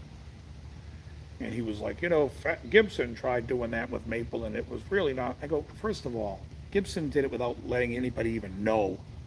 They were making their worst, it was the worst years for Gibson in the 70s. Oh, the Nolan. Yeah, I go, but it's not the same thing. I'm doing what Zach Wilde figured out was like, get rid of the paint on it, and it plays nice. Yeah.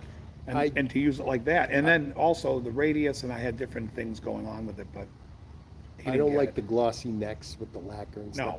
No. What I do is I usually use the Steel wool. not steel wool. I actually use the Scotch Scotch Brite. pads, yeah. Yeah, and anytime I have that glide, I just do that and get Take some it right nice off. satin feel. Yeah. I mean, you could just spray it with sanding lacquer, a neck, and then just sand it back. It'll seal the wood and feel like wood. I think it's better looking on the neck than using like gun oil, because gun oil it's still going to look like, which I don't mind that either. But the old Charvel look where the necks age terribly and they pick up dirt and they just look like shit. But if you just spray your guitar, you can just buy it in a can, sanding lacquer, and spray the neck with sanding lacquer, and then just take it back. It'll be fine. Yeah, when I was selling guitars through Matt's music there on Reverb, when they were taking pictures of guitars, putting a description on, a lot of them I was selling, I did that to necks, the Scotch Brite. Yeah. And I was reading the description, and he wrote, it's back neck sanded, but it's professionally done. Right? And I said, well, thank you very much. Right. Well, what I mean, usually really, do is I just tape off, Yeah. like in a curve at that. Oh yeah, and- to make it look good. Yeah. Yeah, because all you're really doing is you're just taking off the top coat there, Yep. the gloss, but the finish is still on there. And that's what the same thing I'm saying when you do with sanding lacquer too. It gets right into the wood, but it'll feel like wood, but it's finished. It'll have a little bit of a satin feel, but it comes out nice, and it protects the neck.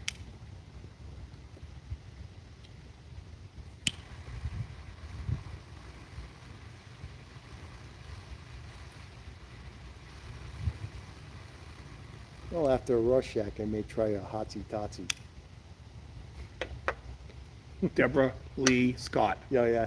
I was trying to think of her name. She was goofy hot. She was goofy looking, but there was something about her. Yeah, Deborah Lee Scott was married to a guy who died in the 9/11. Yeah. That's right.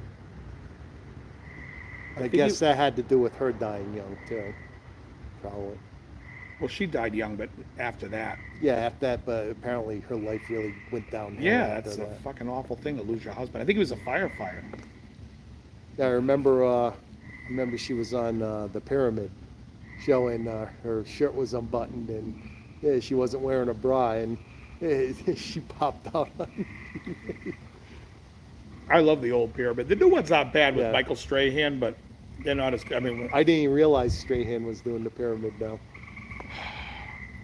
they have like the most fucking liberal cocksuckers coming on the show. One episode was like Joy Behar and who's the other one? Rosie O'Donnell. I was like, it's like, are they trying to turn my stomach?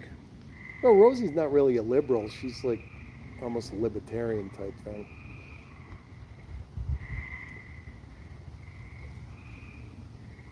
Oh yeah, but getting those two cackling hens together.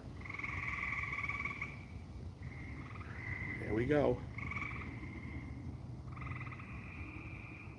I'm surprised you don't hear any turkeys today. Yeah. Usually you can hear the turkeys up in the trees at this time. When the sun goes down, they're all calling them up to get up in the trees.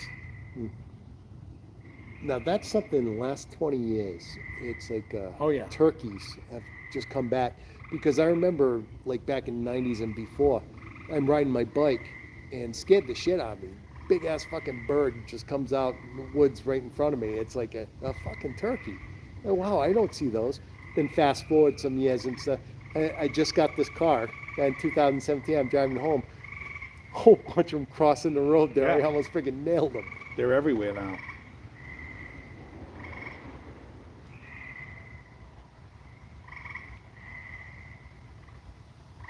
There's something right back there behind us. Two of them.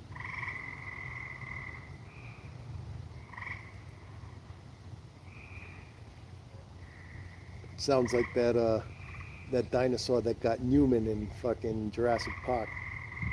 The thing with the Never seen it. it- really? None of them. I tried watching one of them. I want to say like 6 weeks ago. I started watching the movie. It's like one of the newer ones. Oh, jeez, 5 minutes. they're awful. 5 minutes in, I'm like, I can't do this. I mean, you gotta watch the original. I mean, that was the groundbreaking effects and Was stuff. Sam Neill in the original one? Yes. Maybe I saw that. Well, Sam Neill was in the parts of it. first three, I think. Yeah, I think I saw parts of the very first one. It's just not my type of thing. A lot of continuity errors in that. You have the T-Rex behind the lines or whatever. He comes out. Then right where he stepped out and then pushes the car over the edge, all of a sudden it's this huge fucking cliff where this friggin' T-Rex just came out from a... Right.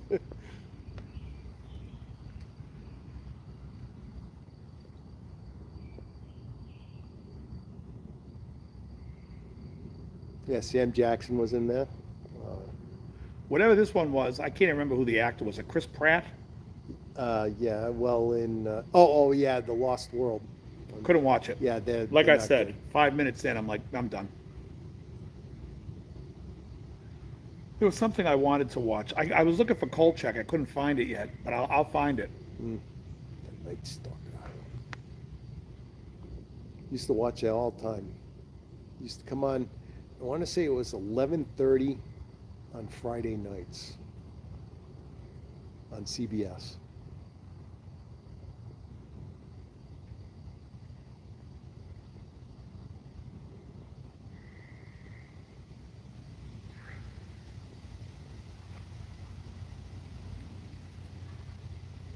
I think Bingham's selling some of those amps. If anyone's interested in those amps, I know the 5150 and the. Does he still have his Dirty Shirley? No, I don't think he has. I think that and the Marshall he's selling.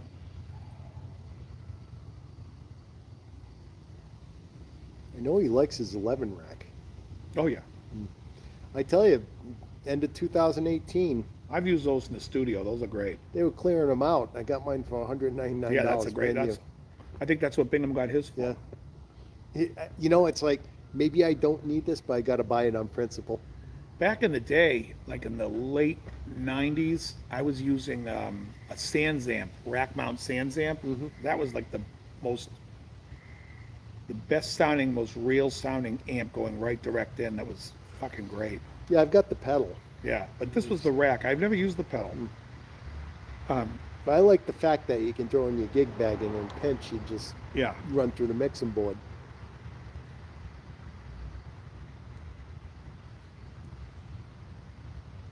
Anything in?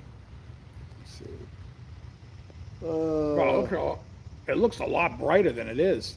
Oh yeah, I know. It's kind of dark here now. Unless, no, yeah, still kind of bright. Okay, Joe said, oh, Mikey highlights says honk if you're horny. Oh well. I don't know. Joe, a Class M planet. It's a Class M planet. Is that what they say is what is Inhabitable. Is it habitable? Yeah, usually they call it planet in the Goldilocks zone. Goldilocks. There was no one here. If there was no one to hear it, did the Big Bang make a noise? What if it's painted? Oh, I think he's talking about the neck. Well, it wouldn't make noise. Carnivore. It wouldn't make noise just because it's in space. Yeah, it's a vacuum. It's in a vacuum. It doesn't make any noise. Sounds like the predictor. I'm not sure what they're talking. Oh, Everett just retracted a message in this other message that I just said about the painting. Maybe we covered it. Yeah, maybe. Oh, he's asking if it's painted, Painted. can you take it back? Yeah, I think that's what he meant. Don't know why he retracted it. Which one was this? Oh yeah, which one was your student in the Allman Brothers cover band? The guitar player that's playing slide. Oh, okay. What cover band is it? They're called Peach Eaters? no, they're called the Brothers Project. Oh, okay. I'm trying to think of what song they were doing. Oh, Ain't Wasting Time No More. He was playing the slide. He does the Dwayne parts. Oh, okay. He's the Dwayne in the band. Okay, we're caught up with the chat now.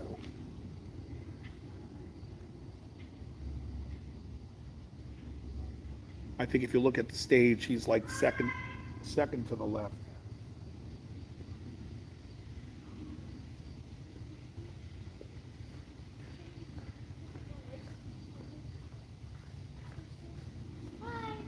How you doing? Hello.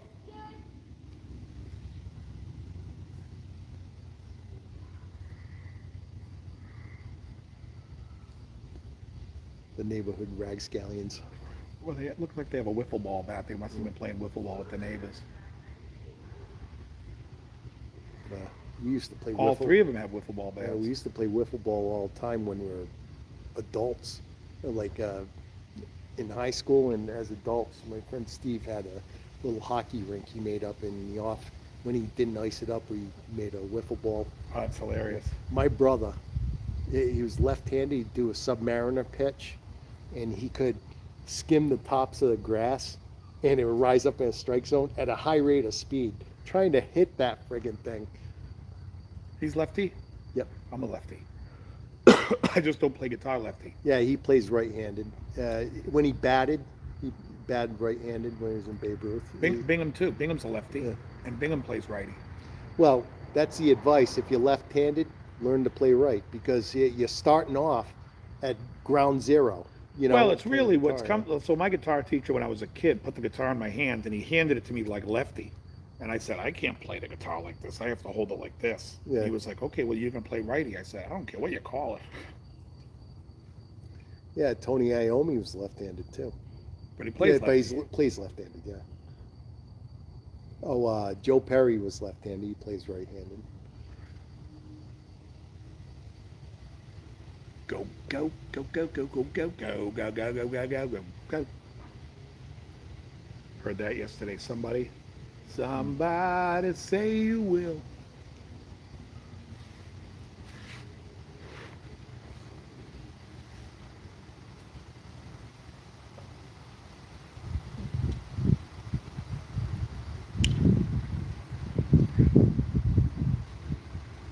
Now, what is that you're smoking? Oh, that's the Rorschach, That's the the Rorschach Blackworks, stone, yeah. Blackworks Studio. Mm-hmm. I think this is my next to last one. Those. Yeah, I think they're okay. Yeah, They're little. they're nice quick smoke. Yeah. Do you work tomorrow? Oh, no, you're off tomorrow. No. Yeah, I'm gonna go to the gym, but my gym is not open, so I'm gonna go to this one that's like 2 miles over this way. I got a day pass. Yeah, I just got a lot of cleaning up to do tomorrow. That's all. Oh yeah. Apartment's a mess right now.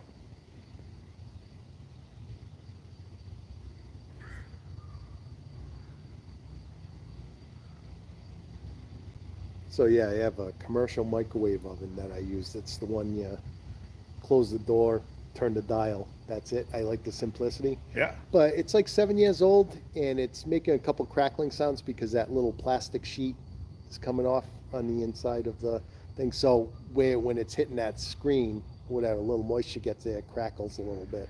This guy pulled But behind me today at Jiffy Lube, and he's like, "Yeah, my car's making a noise, so I think it's the oil." the oil's making noise. He starts his car, and it's like I'm like looking at the guy going, that's oil? I got news for you. That thing needs to be up on a lift.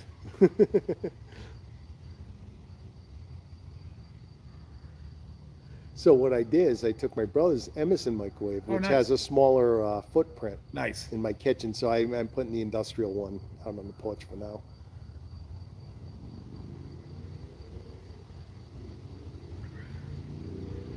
Somebody say you will.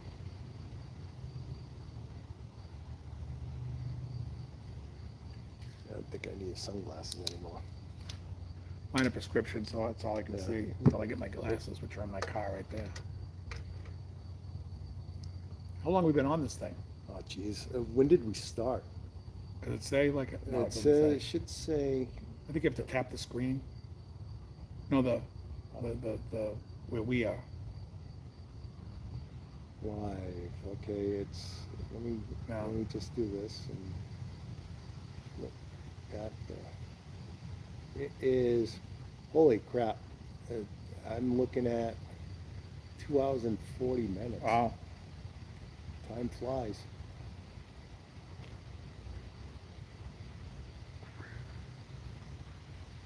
Somebody say you will.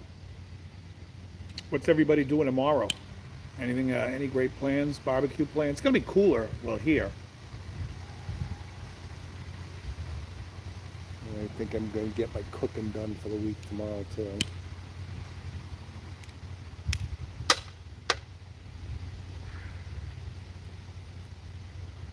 Somebody. Oh, I gotta put my butter and my coconut oil in my blender. So in the morning the butter's soft when Yeah. I go to make the coffee.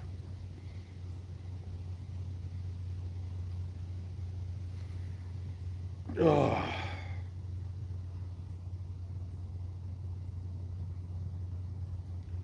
Yeah, they're definitely not around today. Basement lights on too. Yeah. Again, I think it's on timers. I don't think it's on timers. I think they left them on. Yeah, I don't think I saw the basement light on, unless we're seeing it because it's We're seeing getting it because darker. it's dark now.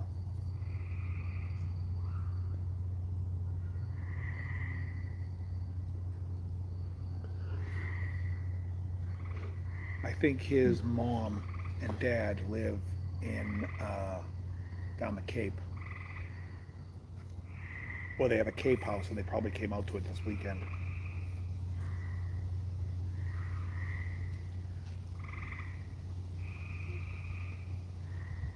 Everett says, "Happy Memorial Day, guys. Thanks so much for having me." So I guess he's out. So All right, See you have later, Everett. have a great one, Everett. Thanks so much for hanging with us. And the frogs. okay, Jeffrey White is cracking a joke. What do you say? What's the worst thing you can hear after sleeping with Willie Nelson? I'm not Willie Nelson. It's awful. Yeah, it is awful. Manfred Mann's here. All right, man. For Hey, man's birthday. I like what you did with Springsteen songs. He just blurted out. He says, "Planet P." Tony Carey. Why me? Yeah. Why me? Can you name a record Tony Carey played on before that? What band he was in? Oh, I know this.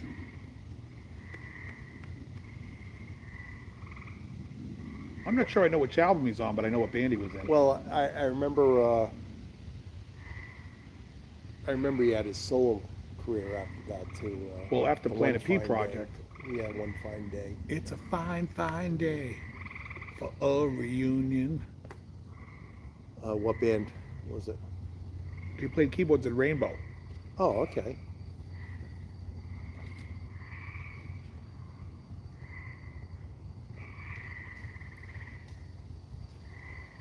I guess that's paying your dues when you play with fucking. Richie Blackmore. Exactly. Back in those days.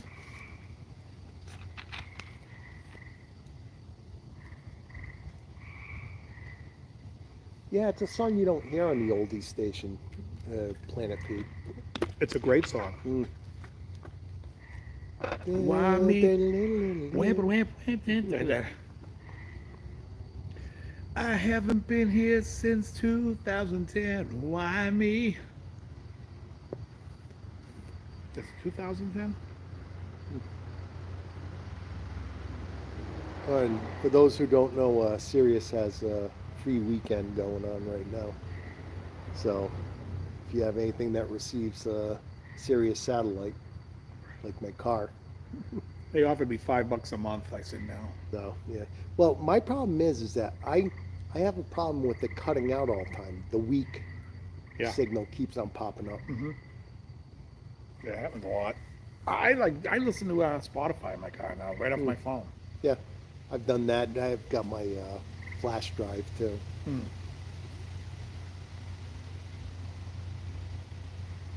I forgot I have a flash drive in my car. I load it up. Why me? Yeah, it's gonna be ringing in your head now. I played the Rain song the other night with Emily. Oh, really? That came out good. But people I don't think they appreciated it. Nobody knew what the hell we were playing. Yeah, that was your third favorite song. That was my second favorite song, I believe, right? Well, I know it was my second favorite.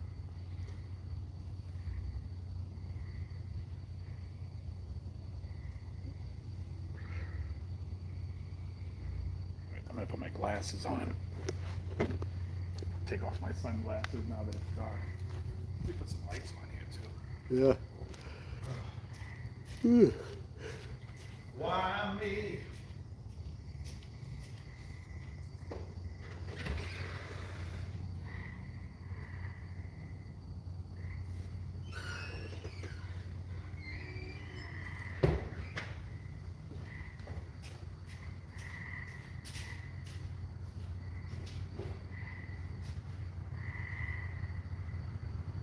Andrew Collins says he loves his Sirius radio. Yeah, well, I haven't listened to it enough, but apparently from what you told me is that they're talking over songs just like the old radio days. And Yeah, I have a problem. well, basically I listen to, when it is on, I listen to 60s. They also play the same 5 songs over and over again. Yeah, I usually listen to 60s and 70s.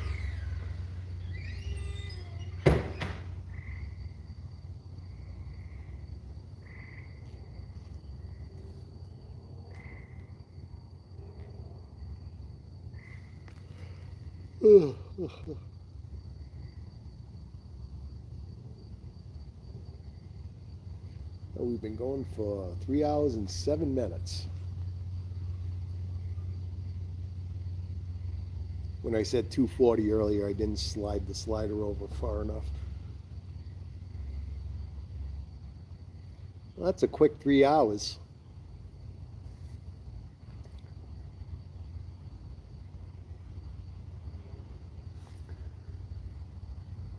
Yeah, so the only thing I dread is the ride home. It's like living in New England. It's like anything over 25 minutes, 30. Anyways, that's it. I want to thank everyone for hanging out with us. Krell's out there. I don't know if you can see him. Let's see if I can see where Krell is. You can see the back of his chair.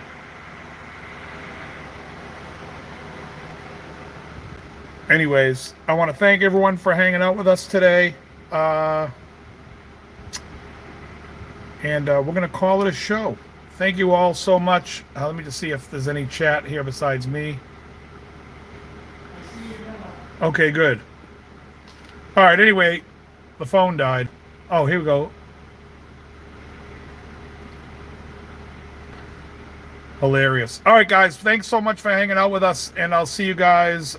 What the hell's my... Let me clear my screen. There we go. Now you're all inside my car.